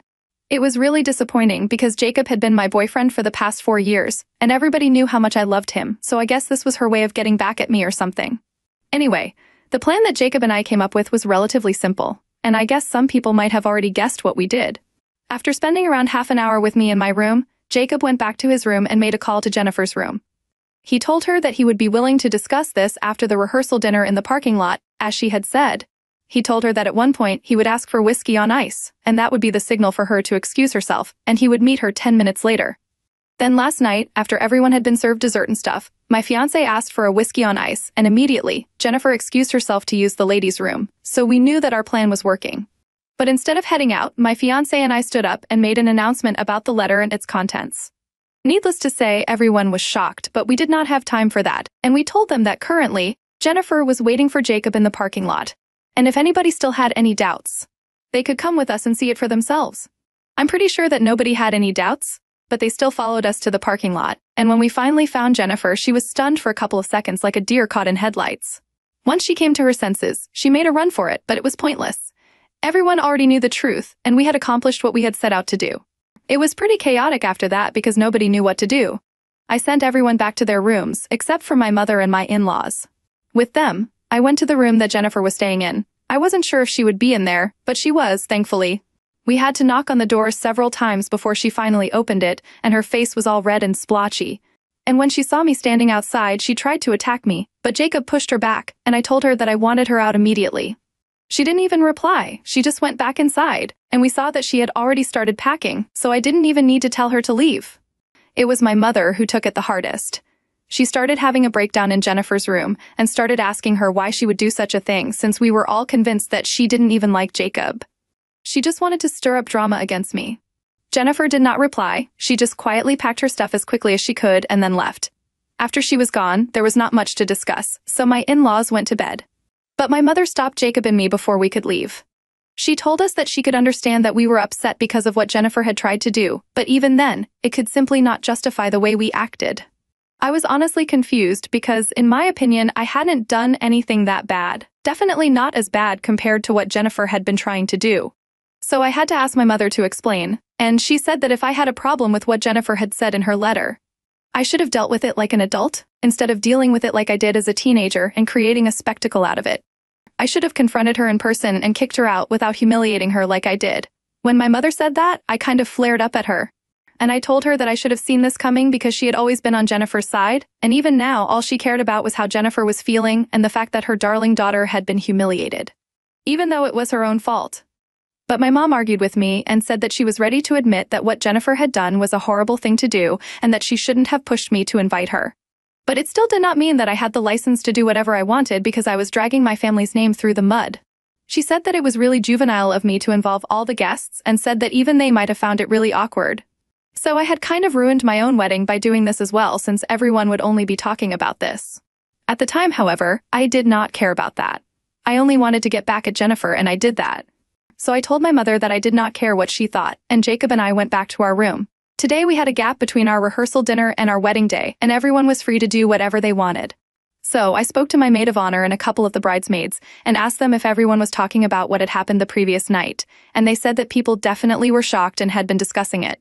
But they were going to forget it in time for the wedding. I asked them for their honest opinion if I had actually taken things too far, and most of them said that it was my choice how I wanted to deal with it, and there was no such thing as taking it too far. Especially when we were dealing with someone like my sister. My mother, however, has not spoken to me since last night, and I feel weirdly guilty about what I did. Maybe she was right. Maybe I shouldn't have taken matters into my own hands and humiliated her once again. Now that I think of it, it was kind of a juvenile plan, but I just wanted her to feel as bad as I had felt. Also, it's not my fault she was stupid enough to write that letter to my fiancé in the first place. Anyway, coming to my question, AITA for humiliating my sister and kicking her out of my wedding after she tried to sabotage my relationship with my fiancé? Update 1. Hey guys, so I'm getting married the next morning, and I'm kind of risking getting dark circles by staying up so late at night, but I just had to get this off my chest. I had a conversation with Jacob about whatever was going on with my mother in the evening, and there were also a bunch of comments that said that what I had done was actually kind of a bit too much. A lot of people had agreed that after what Jennifer had done, I had earned the right to go scorched earth on her, but it was not like I couldn't have dealt with it in a better way. So in a way, my mother had been right about what she had said. I probably hadn't dealt with it in the best way possible, but that was my choice. Maybe I don't have to be politically correct all the time. Sometimes I can just do whatever I want without thinking of the consequences, but that doesn't mean I don't have to face the consequences. And here, in this case, the consequences meant that I would have to sort things out with my mother because she was upset. So a couple of hours ago, Jacob and I went to her room, and she looked a bit upset, but as soon as she saw us, she pulled us both in a hug and said that she had actually been thinking about coming to us herself. Before we could actually say anything, she pulled us inside her room, sat down, and said that she wanted to apologize for her behavior the previous night. She acknowledged the fact that she had only been thinking about things from her perspective, without even bothering to think how I might have felt. Now that she had had a day to think about it, she realized that the contents of the letter were outrageous, and it was not acceptable. So maybe she wouldn't have dealt with the situation the way that I did, but it's my life. I'm free to do whatever I want, and if I thought that humiliating Jennifer was going to make me feel like I had been vindicated, it was not her place to tell me what to do. I was glad that she had come to this conclusion on her own, but I also told her that she had a point, and I apologized for lashing out at her as well. I thought that would be it. But she also said that she was sorry for always siding with Jennifer when we were younger because that was why I was still under the impression that she was going to support her no matter what. But she told me that she had cut Jennifer off shortly after she had left and was planning on not speaking to her until she had apologized to both of us sincerely. Then Jacob, my mother, and I had a short discussion about how excited we were for the next morning before we went back to our rooms. So I'm pretty glad that I decided to take the advice here and talk to my mother. It definitely paid off, and now I'm going to get married as a happy woman. Update 2. Hi, so I got married to Jacob last week, and I really thought that the whole thing with my sister was over. I mean, she had already been humiliated and kicked out of the wedding, so there was literally no reason for her to come back and try to start drama with me again, but she just keeps coming back for seconds. I don't understand why. This time, she made a Facebook post saying that the only reason she had suggested that Jacob make a run for it with her was because I was a terrible human being. And she wanted to give him a chance at a better life, and she thought that she was doing the right thing. She also mentioned that apparently Jacob had been dropping a lot of hints every time they met, and that's obviously a very blatant lie. I trust Jacob more than anyone, and I know for a fact that he would never do anything to break that trust, and I think that he has proven his loyalty to me more than once. So I don't understand why she's still trying to make me question it. When she put up that post, I couldn't see it because I had blocked her everywhere, so a couple of relatives had to send it to me, but they knew the truth as well since I had read that letter. And everyone had seen that it was actually her handwriting. So they jumped to my defense as soon as she made that post, and everyone just started demolishing her in the comments. People just kept sending me screenshots of her getting completely demolished in the comment section. I don't even have to do anything, I just have to sit back and watch the drama unfold. I guess she couldn't keep fighting with everyone anymore, so she took it down about half an hour back. Jacob and I couldn't stop laughing after we realized that she had to take it down because nobody was willing to buy her crap anymore. It's just sad, because if she apologizes to us, she will be able to get back her relationship with our mother, the only person who will have her. Instead, she is so stubborn that she wants to continue ruining her relationship with everyone in the family. And not just her relationships, she's also ruining her own reputation by pulling off these stupid stunts because I'm pretty sure that her CO workers and her friends can also see these posts since it was on the public setting. She just can't seem to stop making a fool out of herself, and at this point, I don't even feel mad at her, I just feel pity for her because I still don't know what exactly happened to turn her into someone like this. But whatever it is, I just hope she gets over it soon because this kind of obsession with someone else is just not healthy.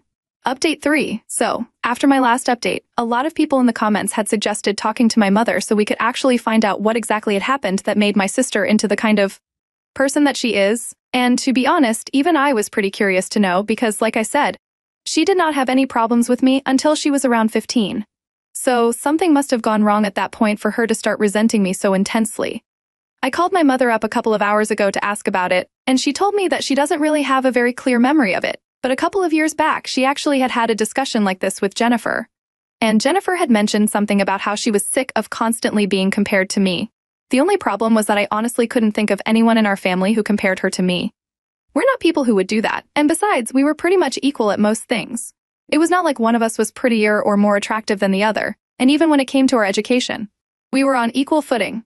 But my mom told me that apparently, when Jennifer was 15, she had been dating a guy from my year, but he had forced her to keep it a secret, and he was the one who constantly kept comparing her to me, presumably because he had a thing for me. But I remember having rejected him several times. I guess that led to some internal issues that I was never able to find out about since Jennifer never told me about the relationship that she had with that guy. And then that incident took place in school where I completely humiliated her, so that definitely didn't make things any better. And apparently people had made fun of her for several months afterward, and even the guy she was dating had dumped her after the incident. But I didn't even know about that since I had already graduated. All these things added up, and she had started resenting me more than ever. I just wish she had spoken to me about the boy who kept comparing her to me. Maybe we would have been able to sort things out back then, but now it's too late. Maybe someday we will be able to clear the air, but right now, all I can do is just feel bad for her. But thankfully, Jacob and I are leaving for our honeymoon in a couple of days, so maybe that will help distract me.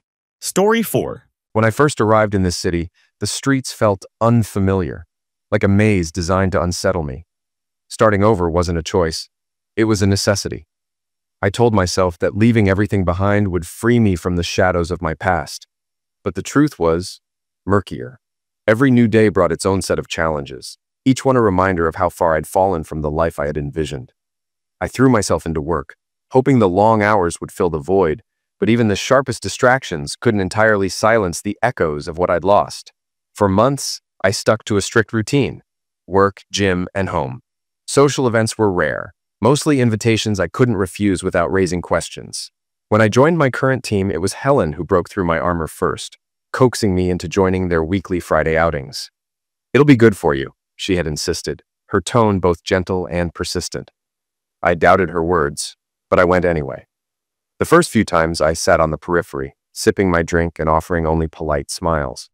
Gradually, though, I found myself engaging, even laughing occasionally. It wasn't the same as the life I'd left behind, but it was something. The bar's lively chatter was abruptly halted by a loud crash.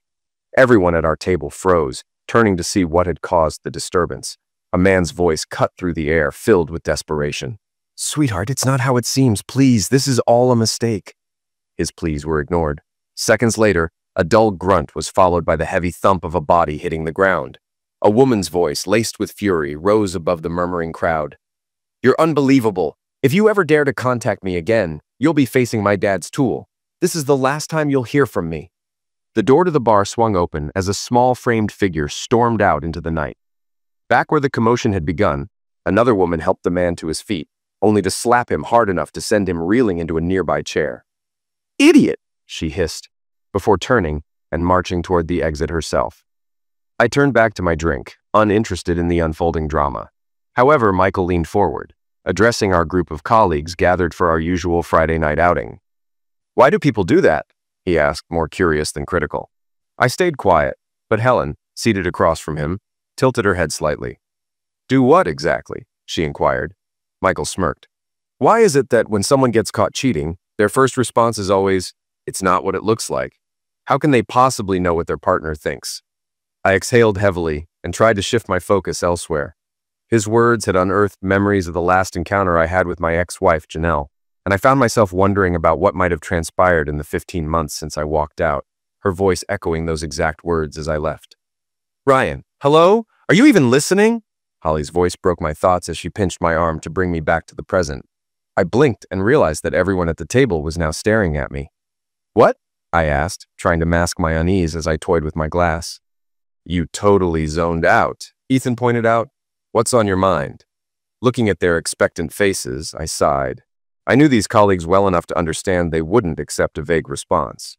So, after taking a deep breath, I admitted, "I was just remembering a time in my life when someone said that exact line to me." The conversation at the table fell silent. I'd been with the East Regional Marketing Division for about 15 months, and both Helen and Michael likely remembered the withdrawn, hostile person I was when I first arrived. Helen, piecing things together, leaned over and whispered, "So you married a cheater?" "Yes," I growled. "And yes, she actually tried to spin that line on me." Holly looked up, her eyes filled with sadness. "But you did talk to her afterward, right?" I scoffed. "Talk? Maybe if there'd been a warning, late nights out, or some excuse about girls' night that might have made me suspicious. But no, I walked in on the worst-case scenario, came home early from work with a migraine and found a trail of clothes leading to the bedroom. And there was Janelle, in nothing but a garter belt and stockings, with some guy's face between her legs." Ethan winced. "That's rough, but surely you've spoken to her since." I let out a bitter laugh. When I walked out, she was still yelling about it not being what I thought. The next day, I sneaked in, grabbed my essentials, and left. Vigo had been trying to get me to take this transfer for months, so I said yes, on the condition I could leave immediately. Michael clapped me on the back. "Well, tonight's the night to let loose. Everyone knows you're practically a hermit. Time to live a little." I shrugged. "I enjoy the occasional quiet night out with company, but dating's not for me right now. I always believed marriage was a lifelong commitment." "So what? You're saying it's broken beyond repair?" Ethan teased with a smirk. Before I could respond, Holly grabbed my hands and pulled me onto the dance floor. I tried to resist, but a slow song began, and she pressed against me, melting into my arms. I couldn't help but hold her. When the song ended, I released her, planning to make an exit, but she wrapped her arms around my neck and kissed me. "Drive me home?" she asked, her blue eyes locking onto mine. I hesitated, but eventually nodded, unable to say no. She cheered, grabbed her purse, and linked her arm with mine. As we navigated the crowd, I muttered, "Why me? And what about your car?" Holly laughed. "I carpool with Helen on nights like this. She drives me to work and I take her home. Besides, Helen loves stepping out to the parking lot during the night. I, however, don't follow her lead." I stumbled at her comment. "Helen? Married Helen?" "Yep. Happily married. Helen sneaks off with at least 2 guys whenever we're at the bar," she said lightly. "But don't worry, I don't take notes from her." When we reached my car, I hesitated, studying Holly. Beneath her blonde, beachy exterior and striking beauty was a sharp, ambitious woman who had climbed to senior accountant within a year at the company. Her cheerleader past and modeling offers belied the disciplined professional she truly was. Despite the occasional flirtatious vibe, Holly had surprised everyone by openly admitting she wasn't interested in casual relationships. She was waiting for the right person. I opened the door for her, and she slid in with a soft giggle, unlocking my side from within. As I climbed into the driver's seat, she flashed a warm smile. "Still a gentleman," she remarked, slipping off her jacket and unbuttoning the top of her blouse. For a moment, the glimpse of her bra disrupted my focus. Shaking it off, I started the car. "It's just habit," I muttered. "Besides, you deserve to be treated well." Her expression softened. "I'm sorry for mentioning Helen earlier. Please don't tell her I said anything." "Don't worry," I said. "Helen's choices are her problem. As long as she knows what's at risk with Dean, it's not my concern." After a brief pause, she asked, "So you're not divorced?" "Why bother? Lawyers, arguments? None of it is worth it. I'd rather stay out of sight than reopen that chapter of my life." Holly seemed momentarily saddened, but quickly shifted the conversation to lighter topics, like the upcoming company summer party. She insisted I partner with her for the couple's events, and before I knew it, I'd reluctantly agreed. When we arrived at her apartment complex, I opened her door and she stepped out, kissing me lightly on the cheek. "Want to come up?" she asked with a playful smile. "Holly," I said firmly, "you've said you want someone special. That's not me." She laughed softly. "You don't know what I want." Before I could respond, she let her skirt fall to the ground, revealing lacy white underwear. "I'm seducing the man I want to marry," she said, her tone matter-of-fact. "Husband?" I repeated, startled. "I'm still married. And don't you think this is moving a little fast?" Her eyes sparkled with determination. "Not for me." Grabbing my hand, she continued. "Ryan, I've heard nothing but respect for you from the women at work. We share the same values, and as for your marriage, that's just a formality." I pulled my hand away, stepping back in disbelief. Holly smirked, pulling her skirt back into place. "You want this more than you'll admit," she teased. "Eventually, you'll beg for it." Shaking my head, I replied, "I don't cheat, I don't lie, and I'm not playing games. I've been down that road before." She didn't waver. "You're a good man, Ryan. Honest, loyal, and real. That's why I'm not giving up on you." I sighed in frustration. "I've had enough of heartbreak. Never again." Holly grinned as she shut the car door. "And it won't happen again. I've waited for someone like you, someone who values loyalty and commitment. You're what I want for the rest of my life." Unable to take any more, I got into the driver's seat, locked the doors, and started the engine. Holly didn't argue or try to stop me. She simply walked toward her apartment, her laughter trailing behind her. At home, I poured a stiff drink and tried to push the encounter from my mind. Sleep didn't come easily. My dreams blurred memories of Janelle's betrayal with Holly's bold advances, leaving me feeling drained by morning. The weekend offered little solace. A migraine kept me in bed most of Saturday. By the afternoon, I forced myself out for a hike, hoping fresh air would clear my head. Sunday was more productive, though Holly's audacity lingered in my thoughts. During errands, I noticed an old sedan tailing me. It parked at a distance in each lot, its driver, a nondescript older man, keeping me in view. By the time I reached my apartment, the car had turned off, but unease gnawed at me. Monday brought its own set of challenges. Michael and Ethan awkwardly apologized for their antics the previous Friday. I brushed it off, burying myself in quarterly reports. Just before lunch, Helen appeared at my office, visibly anxious. She closed the door and hesitated before speaking. "Holly told you about what I've been doing in the parking lot, didn't she?" Her voice was barely above a whisper. I sighed. "Helen, what I think doesn't matter. The only opinion that should concern you is Dean's." Tears welled in her eyes. "But I love Dean," she said. "He's the best I've ever had. I can't stop." I held back sharp words and replied calmly, "It's not about how you feel. It's about what happens when Dean finds out. That's the reality you're facing." Helen left, deep in thought, just as Holly breezed into the room. Before I could react, she plopped onto my lap and looped her arms around my neck. "What are you doing?" I growled. "Kissing my fiancé," she teased, pecking my cheek. "Now let's tackle the budget." I glared at her. "Holly, I'm still married. You deserve better." She smirked. "You'd file for divorce if I asked. Your words say no, but your actions, they say otherwise." "Enough," I said, exasperated. "Where's the subtlety, the teasing? If I wasn't pinned here, I'd already be out the door." Holly leaned closer, her tone soft but confident. You claim you don't want me, but you haven't pushed me away. Maybe deep down you're already thinking about the life we could have together. Holly flashed a mischievous grin as I nudged her off my lap, struggling to steady my thoughts. She already sensed the truth I fought to hide, how much I was drawn to her. Her attention baffled me. I couldn't fathom why someone like her would be interested in someone as broken as I felt. But the memory of Janelle's betrayal kept me grounded.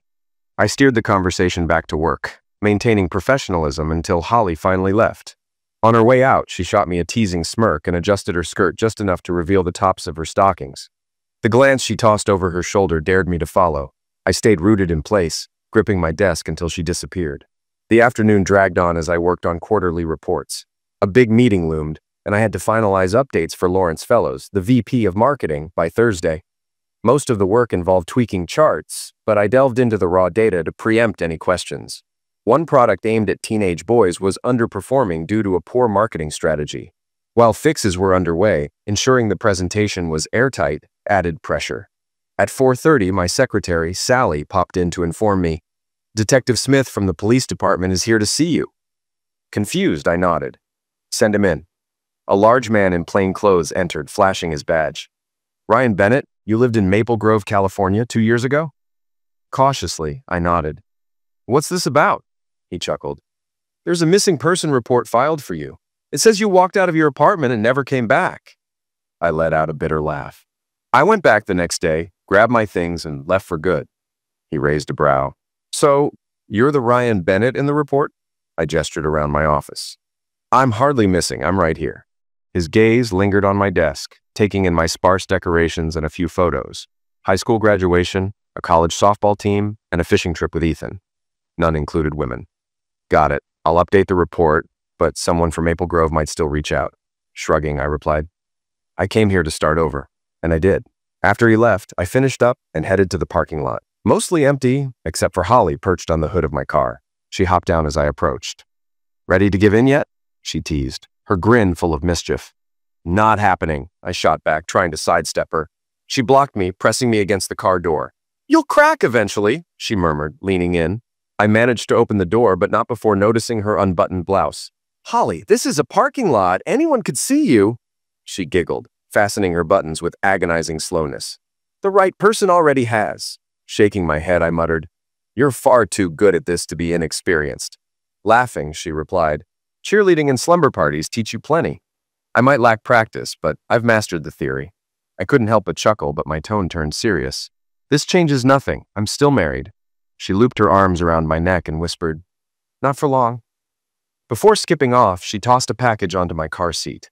Inside was a set of lace lingerie. Blushing, I pushed intrusive thoughts aside and drove home. That evening, I painted to clear my head, but a call interrupted me. The line went dead as soon as I answered, the caller ID showing a Maple Grove area code. I dismissed it and returned to my work. The next day was a whirlwind. Lawrence called me in to discuss the product's lackluster performance, particularly sensitive since his son had been involved. He accepted responsibility and asked me to expedite a revised strategy. Meetings and budgets ate up the rest of the day. Holly stopped by briefly to invite me to lunch. Busy on a call, I declined. She left a sealed envelope on my desk. Opening it later, I found a photo of her in a bikini from a university cheerleader calendar and a note. "See the rest. My place. Friday at 11:30. Flustered, I began crafting excuses to avoid her that night. Driving home, I noticed a sedan tailing me. It turned off a block before my apartment, leaving me unsettled. While grilling dinner, a knock on my door startled me. I opened it to find Janelle, my estranged wife. Her hesitation matched my shock. Finally, she said, "It's not what you think." I laughed coldly. "You don't know what I think." She followed me to the kitchen, pleading, "Ryan, I never meant to hurt you." "Sleeping with someone else was your way of showing love?" I shot back. Tears welled in her eyes. "I want us to start over." Funny, since Vigo always knew where I was. She flushed. "HR told me you left. I didn't know how to find you." "Google exists, Janelle." Her voice cracked as she admitted, "It took a year, but I won a harassment case against Steve. The settlement helped me find you." Scoffing, I replied, "Too late. I'm filing for divorce tomorrow." Her sobs filled the room as I ignored her, eating my now cold steak. Later, I called my lawyer and scheduled an appointment. Before bed, I locked my door. In the morning, I found her still asleep on the couch. When she woke, she begged, "Give me another chance. It was a mistake." I shook my head. "We need to divorce first. After 15 months apart, trust isn't something I can rebuild overnight." Defeated, she nodded. "Lynn said you'd want that." "Who's Lynn?" "My counselor. She said divorce might be the first step to rebuilding trust." Her honesty felt genuine, but it only confirmed what I already knew. Our marriage was beyond repair. Her mix of sadness and determination was disarming, but I stayed firm. After breakfast, we drove separately to the lawyer's office, where Jake Donovan handled the process efficiently.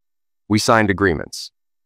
I wouldn't claim any part of her harassment settlement, and she waived back alimony, acknowledging the monthly $600 I had continued depositing in our joint account.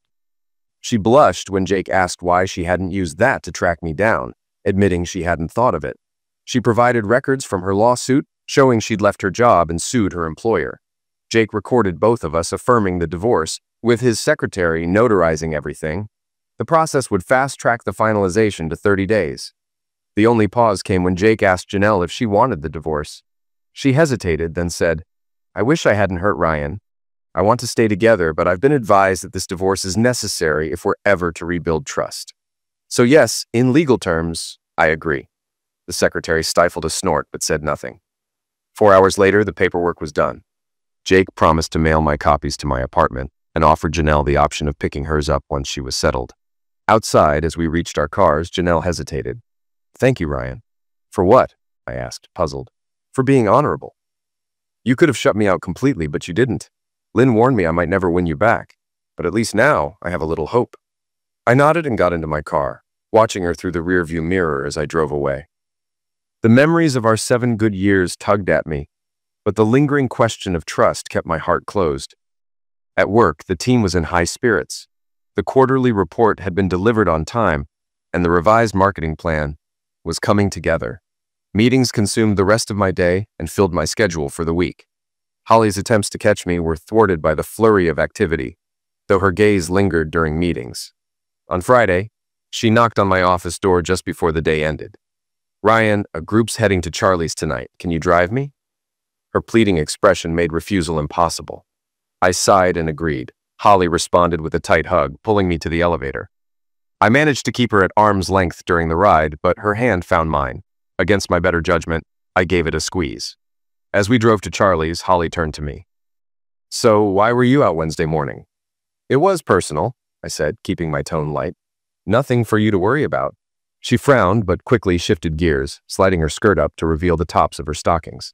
"Should I leave this on for tonight at my place?" she teased. "Holly, are you—" I started. "Trying to get you into my bed?" she interrupted with a sly smile. "Yes, and I plan on making sure you never want to leave it." I shook my head as we pulled into the parking lot. "You're rushing this. We've known each other only 7 months. Slow down and think this through." She giggled, unbothered. "I've thought about it plenty. I'm getting the man I respect and trust most into my bed. You'll be my husband, my love, the father of my children, and my lord in all things intimate." Her confidence was unshakable, leaving me more conflicted than ever. I parked the car and followed Holly into the bar, where the usual work crowd had claimed a table. I slid into a seat between Ethan and Michael, ignoring Holly's knowing smirk as she joined Helen and leaned over to whisper something. After ordering drinks, I noticed Holly's beer was delivered unopened, and she casually popped the top with a bottle opener from her purse. Meanwhile, I sipped my draft, while Ethan and Michael debated the upcoming football season. Ethan, a diehard Cowboys fan, was convinced this was their year, and while I wasn't a Cowboys enthusiast, I joined in to keep the conversation lively. On the other side of the table, Holly, Helen, and Diane discussed fashion until the band started up. Diane and Holly immediately jumped to their feet, dragging each other to the dance floor. Before heading off, Holly handed me her half-finished beer. "I'm done with this," she said with a wink. I shrugged and returned to Michael and Ethan, who had moved on to a spirited discussion about the Patriots' decline, which Michael seemed particularly eager to celebrate. As the music shifted to a slow song, Holly appeared out of nowhere and pulled me onto the dance floor. Without a word, she slipped into my arms, as if it was the most natural thing in the world. Despite my usual clumsiness, Holly anticipated my every move, making it feel effortless. When the song ended, I returned to the table, but not without noticing Michael and Ethan exchanging glances. "What's going on?" Ethan asked, nodding toward Holly, who was back on the floor with Diane. What do you mean? I replied. Michael smirked. Holly doesn't slow dance. She hasn't, not once in the 7 months she's been here. Now it's 2 weeks in a row with you. I shrugged. I have no idea. I'm not looking for anything right now. I'm still technically married. Ethan raised an eyebrow. You planning to change that? I'd consider it if we could avoid fighting over every cent, I said cautiously, not wanting to reveal too much. I'm not eager to line lawyers' pockets. Helen, who had just returned to the table, chimed in. But don't you want to find someone new? Get married again? I looked at her for a moment. She averted her eyes as if realizing the weight of her question. Helen, let me save you the trouble. Don't tell me it was a mistake, that you love your husband, or that you've decided to stop. A good wife wouldn't have started in the first place. The tension was palpable. Ethan seemed uneasy, and Michael, ever the bachelor, looked contemplative. Thankfully, the band returned, and Diane and Holly rejoined the table. Holly handed me another half-finished beer. Finish this for me? She said with a sly smile. Why don't you just drink it? I asked, holding up the bottle. She winked. Because I'm done with that one. The conversation shifted to the upcoming company picnic, and Holly and Diane pressed the group for stories about previous events. Ethan stayed quiet when the tales veered toward married co-workers caught sneaking around, though he cracked a smile at a particularly scandalous story involving the VP's wife. The night followed a pattern. Holly danced to every fast song but reserved slow ones for me. If I refused, she danced with Diane, but always returned to sit quietly until the music changed. By 9:30, I decided I'd had enough. Sorry, folks, I said to the group, but it's getting crowded. I'm heading out. I tipped the waitress generously for dealing with Ethan and Michael's growing drunkenness and turned to leave, only to find Holly standing by the door. You're coming with me, she said as we stepped into the cool night air. Smirking, I replied, and I'm letting you in my car. She laughed. Because I'm a defenseless little girl who needs protection, of course. I chuckled as we walked to the car. After opening the passenger door for her, she kissed me on the cheek and sighed. I could get used to this. Holly, I began, but she cut me off. Let me guess. You're too old. Not handsome enough, not rich enough, still married, and probably not a good dancer. I started the car, searching for a response. Finally, I muttered, You forgot, bad dancer. Holly burst out laughing, unbuckling her seatbelt to kiss my cheek again. Oh, so you still want to argue? She teased. I just wish there wasn't anything to argue about, I admitted. But you're not wrong about any of it, Holly smiled. You're 8 years older. That's nothing. I don't need a Brad Pitt, just someone I trust. And money? Happiness is far richer than wealth. As for your marriage, you'll sort it out, and at least I know you'll keep the fire alive. I sighed, her words disarming me yet again. You're a gem, Holly. Far too good for me, I murmured as I drove her to her apartment. When we arrived, Holly sat, smiling at me expectantly. Realizing she was waiting, I got out with a sigh to open her door. Before I could reach it, I heard my driver's side door slam. Holly stood, dangling my keys before slipping them down her blouse with a giggle. Holly! I shouted as she bolted toward her apartment. Chasing her was futile. Her athleticism left me in the dust. By the time I reached her door, it was open, her laughter echoing from the dark interior. Against my better judgment, I stepped inside, searching for her. As I stood in the hallway, lost in thought, I turned at the sound of the door closing. Holly was standing there, dressed only in silk lingerie, exuding a confidence that was impossible to ignore. She walked toward me with deliberate grace, wrapping her arms around my neck and making it clear that her intentions were far more than casual. The sight was both alluring and overwhelming, stirring a war within me as I fought to maintain control. The tension was unbearable as I struggled against my own desire. Despite my resolve, I found myself admitting something I had meant to keep to myself, that my divorce would be final in 28 days. Holly's reaction was immediate, her excitement uncontainable as she clung to me, filled with hope and joy. Her questions about the timing and whether my decision had been influenced by her came rapid fire, but I explained the truth. Janelle, my estranged wife, had unexpectedly resurfaced days earlier. After consulting a lawyer, we had agreed to a divorce due to irreconcilable differences and the advice of a counselor Janelle had spoken to long ago. Holly processed my explanation quickly, her thoughts racing ahead. She openly began planning for a future that I wasn't yet ready to commit to, declaring a timeline for us to move forward. Her insistence that I was now hers left no room for subtlety, but I firmly reminded her of my stance. Regardless of the circumstances surrounding my failed marriage, I would not cross a line before the divorce was final. The refusal hit Holly hard, and tears welled in her eyes as she admitted her fears. She had tried to rush things, desperate to claim me before anyone else had the chance. Her vulnerability softened the moment, and as she sat down across from me, she began to open up about the deeper reasons behind her feelings. Holly shared her upbringing in a small Nebraska town, where her father, a mechanic, had been the heart of the family.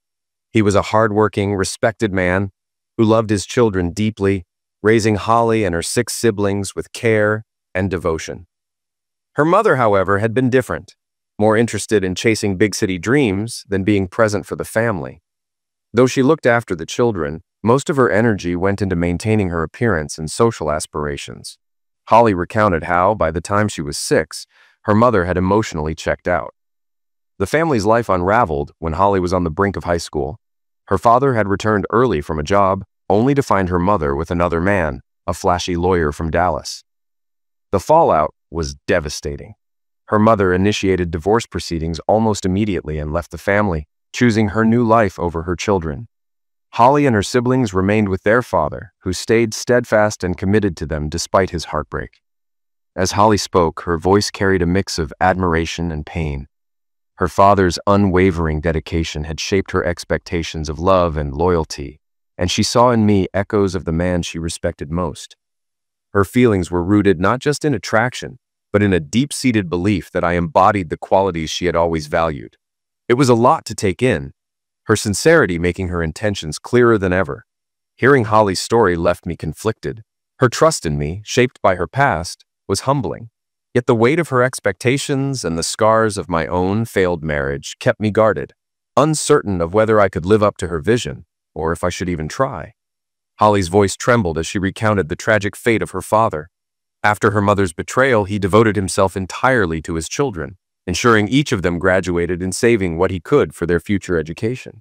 7 years later, after her youngest brother finished high school, he ended his life in the bedroom he hadn't entered since her mother left.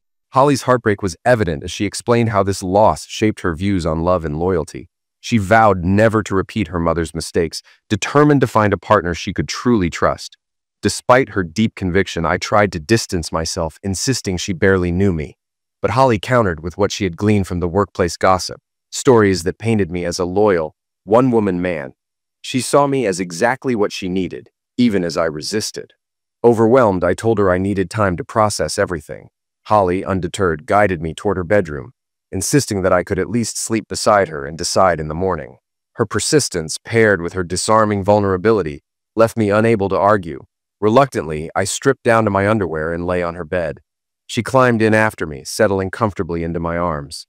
Despite my reservations, I found myself holding her close, her warmth and presence both comforting and unsettling. The next morning, I woke to find Holly staring at me with a quiet intensity. In that moment, something inside me shifted. Her unwavering devotion and the honesty in her eyes shattered the final barrier I had been clinging to. I whispered my surrender and asked her to marry me. Holly's reaction was immediate and emotional. Tears streamed down her face as she clung to me, overwhelmed by joy and relief.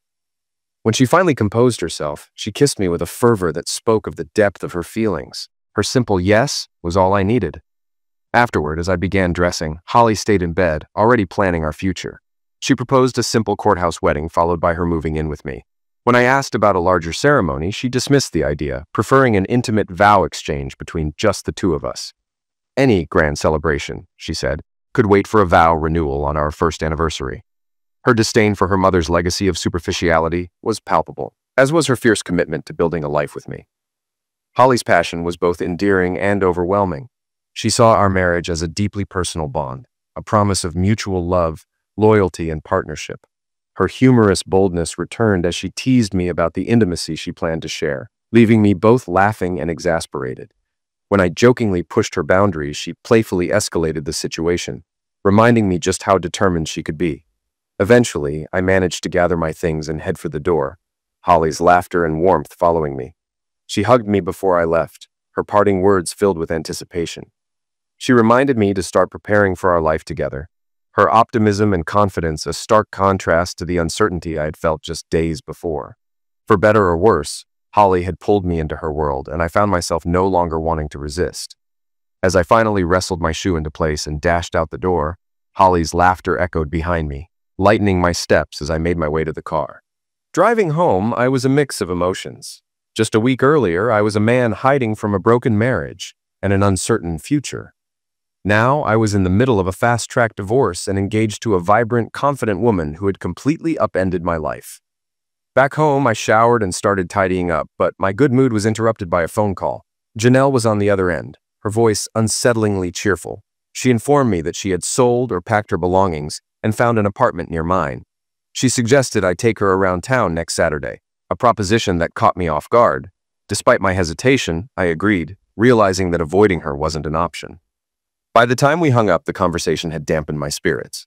To regain some positivity, I decided to visit a jeweler and picked out a ring that felt right for Holly. Monday morning, I left the jewelry box on Holly's chair at work and went to my office, bracing for her reaction. Meanwhile, I made some important calls, starting with Lawrence, our VP. After hearing my request for 2 weeks off, he was initially frustrated, but softened when I explained the reason: a honeymoon. He even extended the time off, clearly thrilled by the news, and hinted that I should expect another call. That call came soon after, from Vigo, the company's CEO and an old friend. Vigo didn't mince words, diving straight into the rumors about my impending marriage. He teased me about Holly, referring to her as the cheerleader accountant, and demanded to know how I'd managed to win her over when she had a reputation for rejecting advances. I admitted she had pursued me and that I had finally surrendered. Vigo, always one to mix personal and professional conversations, quickly shifted gears. He revealed plans to promote Lawrence to Senior VP of Product Development and elevate me to VP of Marketing. The news left me stunned, especially when he casually added that Holly might be assigned to my team to handle finances. His laughter at my objections about office gossip and propriety only underscored his confidence in his decision. The day took another unexpected turn when Holly arrived at work and found the ring. Just minutes later, she burst into my office, her joy overflowing as she hugged me tightly and showed off the diamond and sapphire ring to everyone nearby. Even my secretary, Sally, congratulated us enthusiastically, quickly spreading the news across the office. By mid-morning, nearly every coworker had stopped by with their best wishes. Michael, ever the joker, handed me a tin of cash from a workplace pool, betting on who would land a date with Holly first. Despite my protests that we hadn't officially dated, he refused to take it back, and I decided to add the money to the honeymoon fund.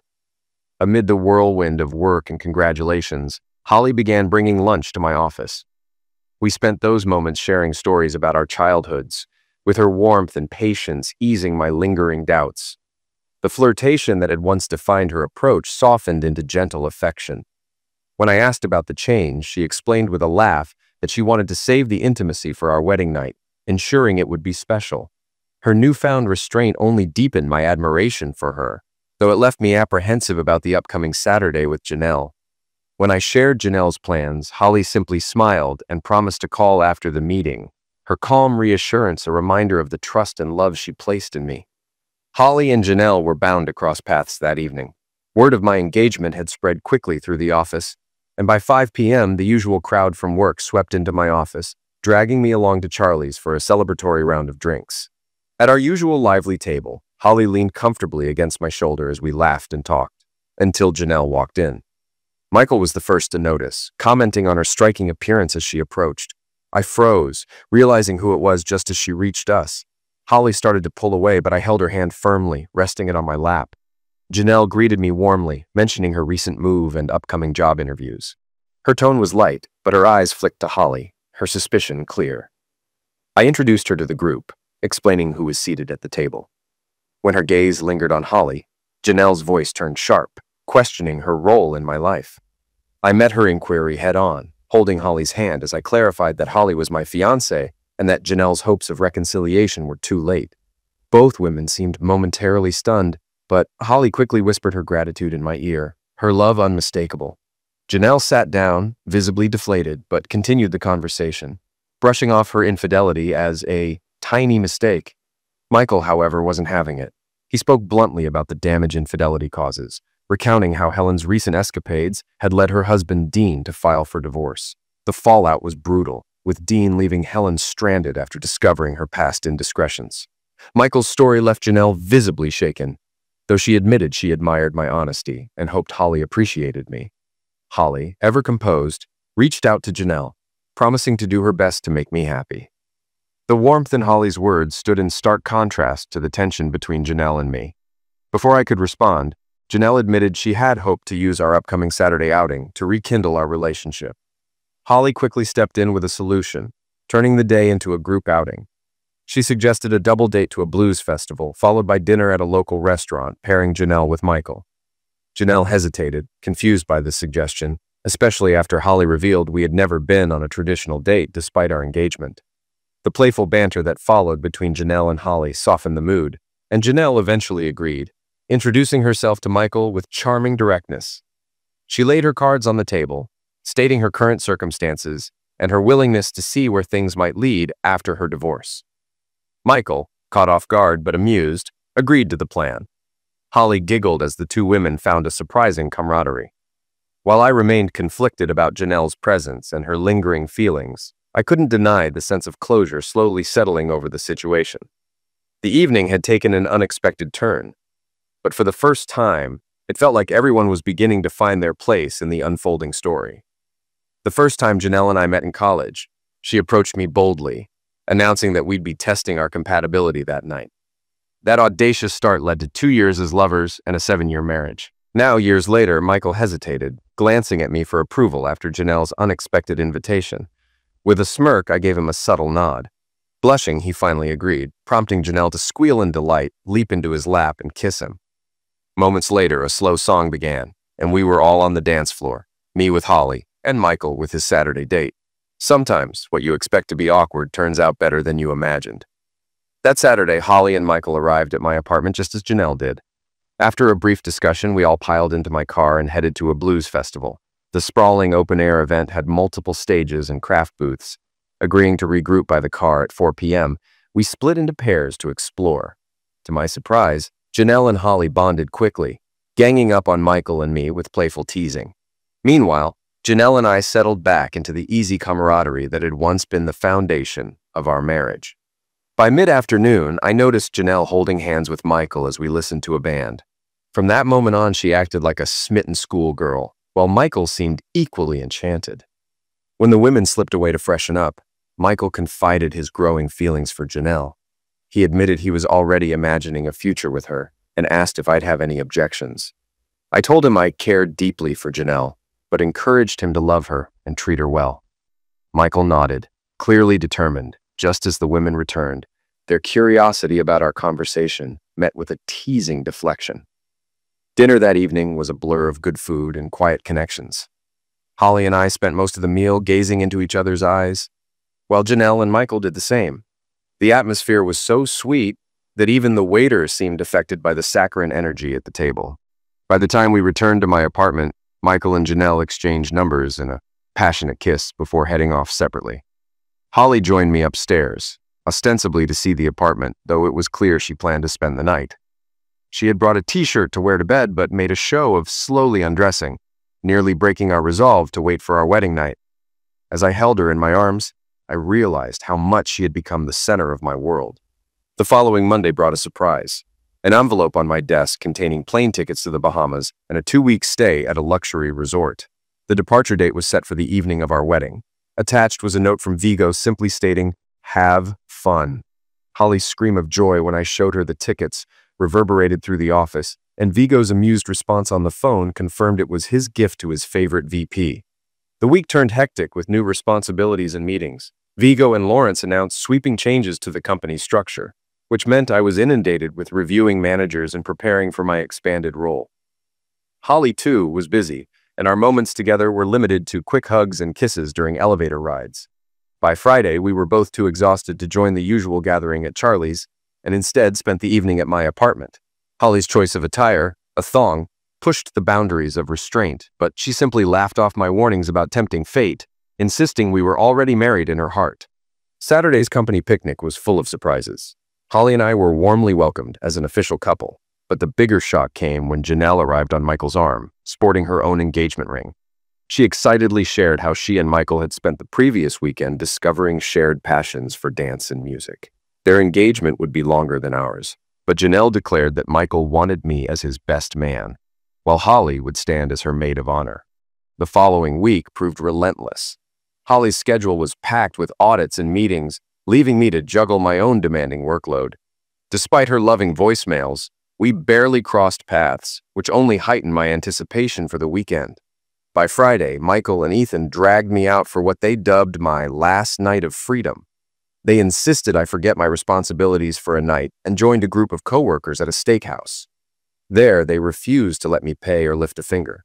Michael sat on my right, Dean on my left. During a rare, quiet moment, Dean leaned in to whisper something unexpected, catching me completely off guard. The evening began with an unexpected warning from Dean, who quietly informed me that Ethan wasn't taking Holly's engagement to me well. He suspected Ethan might try to stir trouble, even cautioning me about my drinks. I brushed it off with a laugh, reminding Dean that I rarely drank more than a single beer. Still, his concern lingered. Michael soon stood to address the group, tapping his glass for attention. He launched into a humorous toast about my impending sacrifice to matrimony, urging the group to celebrate my final moments of bachelorhood. The room erupted in cheers, and I stood briefly to thank everyone for their support and friendship, asking them to celebrate my happiness rather than mourn my departure from bachelorhood. Another round of cheers followed, just as our steak dinners arrived. During the meal, I caught Ethan dropping something into my beer. Without drawing attention, I nudged the tampered glass toward Dean and kept it untouched for the rest of the dinner. Michael, ever watchful, subtly switched another beer Ethan tried to hand me with an unopened one from the floor. "Holly would never forgive me," he whispered, ensuring my safety. As the evening progressed, Ethan organized the group to relocate to a nearby Marriott, where a small banquet hall awaited. Drinks flowed freely, but the focus soon shifted to a table laden with gifts for me. Michael took the lead, swapping my drink once more before presenting the boxes. The first box I opened contained a riding crop, prompting roars of laughter as Michael quipped about showing the matriarchy who gets to do the riding. The second revealed a paddle embroidered with the boss, which Dean jokingly suggested could keep the misses in line. The third box was smaller and contained a nameplate, Ryan Bennett, VP of Marketing. The applause and cheers following this gift marked a moment of sincerity amidst the humor. The next box, a roll of duct tape, left everyone puzzled until Michael joked about its many uses. Seizing the moment, I tore off a piece and slapped it over Michael's mouth, declaring it a great conversation stopper. The room exploded with laughter as Michael peeled it off, laughing just as hard as the rest of us. Finally, I reached the last box, which Michael had warned was special. Opening it carefully, I found a delicate baby blue negligee that perfectly matched Holly's eyes. The room collectively inhaled as I held it up, stunned by its elegance and intimacy. Michael leaned in to explain it had been custom ordered in Holly's size, with Janelle's help, as a wedding night gift, a keepsake to celebrate the beginning of our life together. The gesture was unexpectedly thoughtful, and for a moment the boisterous group quieted, sensing the significance of the gift. The night, filled with camaraderie and laughter, ended on a note of genuine warmth. The blend of humor, friendship, and subtle emotional moments underscored the bond shared among the group and the life-changing milestone I was about to embrace.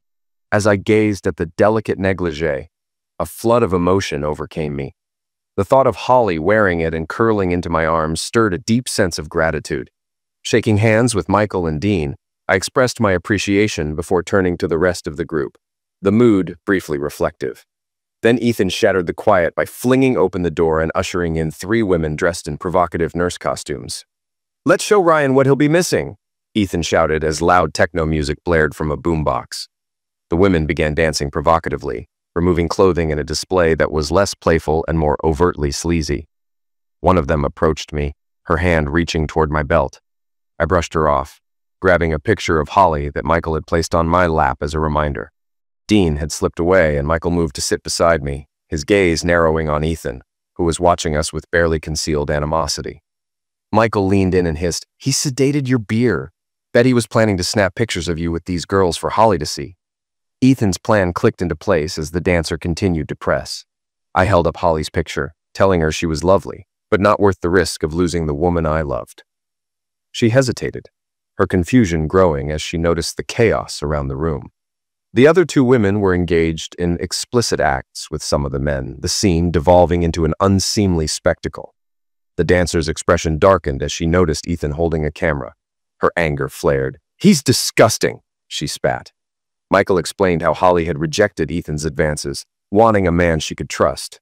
She looked at me, her tone softening. "You really love her?" she asked. I nodded, expressing how much Holly meant to me, even in such a short time. Michael laughed and stood, helping me up. "Time to get this groom-to-be out of here." The woman, now fully dressed in her nurse robe, offered to carry my gifts. She introduced herself as Maureen, explaining that she wasn't close to the others and had only taken the job for financial reasons. Escorting us out of the banquet hall, she expressed her disillusionment with men, but noted that Michael and I were exceptions. At the elevator, Maureen revealed a bit of her past, how abusive relationships had driven her to her current life. Still, she seemed genuinely impressed by our integrity. As we reached the room Michael had arranged for me, he hesitated, explaining that her presence might look inappropriate. Maureen chuckled. "Don't worry, I'll head home, change into something formal, and see you at the wedding. I'd like to meet the woman lucky enough to have you." Michael handed her a key card to a nearby room for the night, his awkward demeanor bringing a laugh from Maureen. She promised to return properly dressed for the wedding before leaving us. Inside the simple room with two twin beds, Michael explained that the setup had been a contingency plan in case he needed to stay. He called Janelle to let her know, leaving me to reflect on the evening. Despite Ethan's underhanded ploy, I felt a renewed sense of clarity about Holly and the life awaiting us. Tomorrow couldn't come fast enough.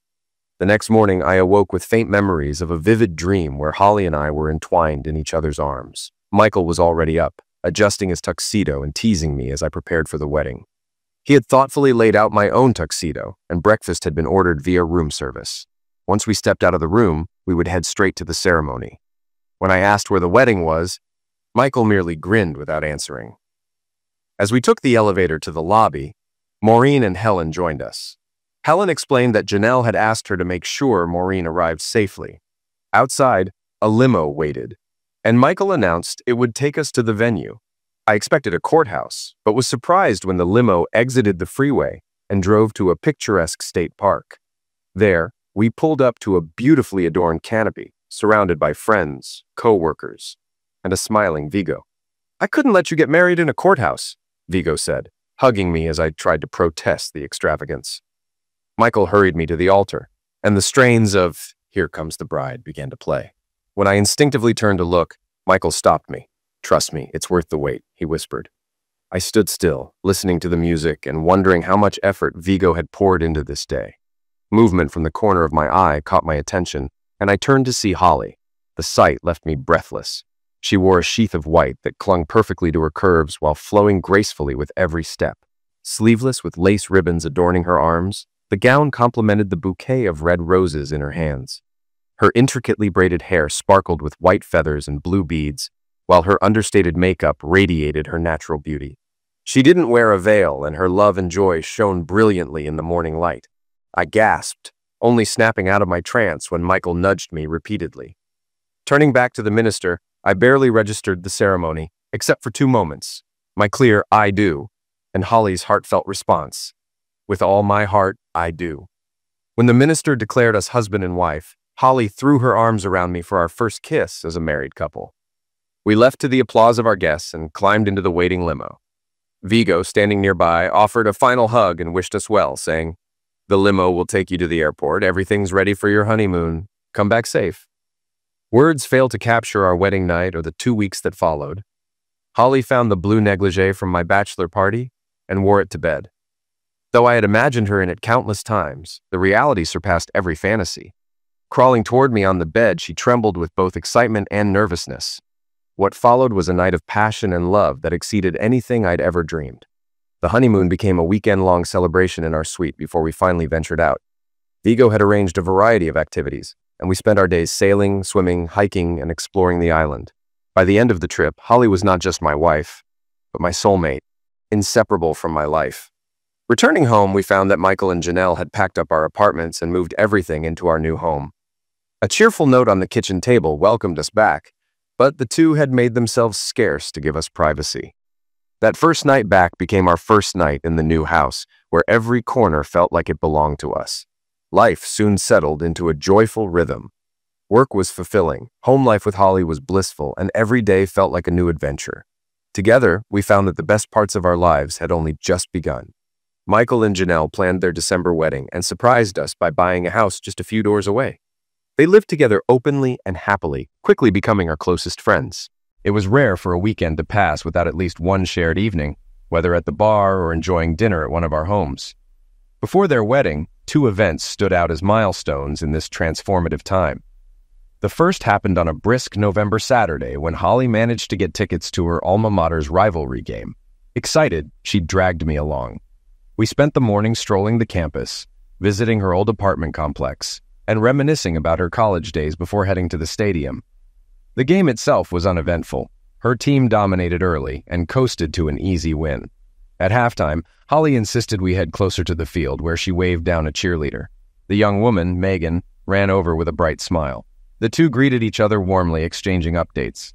Holly laughed when Megan joked that she could still fit into a cheerleading uniform. Holly's response left me stunned. She announced she wouldn't fit into one for much longer. Holding out her hand, Holly declared she was not only married, but also pregnant. I turned her to face me, and the truth shone in her glowing eyes. Overwhelmed, I kissed her deeply and asked why she hadn't told me. She confessed she'd only confirmed the news the day before and wanted it to be a surprise. Megan joined in the celebration, gushing over Holly's happiness and teasing her about her whirlwind romance and quick pregnancy, likely conceived on our wedding night. I stood speechless, basking in the joy of knowing I was going to be a father. The second event, far less joyful, unfolded weeks later during our usual Friday gathering at Charlie's. Maureen had become a regular part of our group, often teasing Michael and me about our devotion to our wives. That night, Helen seemed down, mentioning that Dean had grown distant. Fighting the flu, she decided to leave early, and Holly and Maureen offered to drive her home. Michael, Janelle, and I followed later, only to find Helen in our living room, devastated. Holly and Maureen explained what had happened. Arriving at Helen's house, they had caught Dean in the act, sleeping with one of the dancers from my bachelor party. Helen had collapsed in shock, and Holly and Maureen brought her to our home. The next day, Michael and I helped Helen pack her belongings and leave Dean for good. She stayed with us for a week before moving in with Maureen, who had become one of her closest friends. 30 years have passed since that whirlwind year. Holly and I are now retired, still living in the same home where we started our life together. Michael and Janelle remain down the street, and weekends are often filled with shared meals or adventures. Helen and Maureen, who bought a house nearby, often join us, their companionship as strong as ever. Our 3 children have grown and built successful lives of their own. Victor, named after Holly's father, works with NASA on solar research and visits monthly with his wife and 2 sons. Our twin daughters, Chloe and Lila, mirror their mother's beauty and intelligence. Both pursued engineering and are thriving in the private sector, though they jokingly insist they're waiting for men as good as their father. Holly always laughs, saying they might be searching for a while. Holly and I still share a deep and passionate bond. She teases me for how I blush at her compliments, and I remind her that she puts me on too high a pedestal. Her response is always the same, leading me to the bedroom to remind me just how much she loves me. Looking back, I know I've lived a truly blessed life. The pain Janelle once caused feels like a distant memory, though it ultimately led me to Holly. Last week, as Holly and I watched Michael and Janelle embrace on our patio during a barbecue, Janelle joked, "It's not what you think." I smiled, thinking of how those words once tore my world apart, but ultimately brought me to Holly. Gently hugging Janelle, I whispered, "You don't know what I think."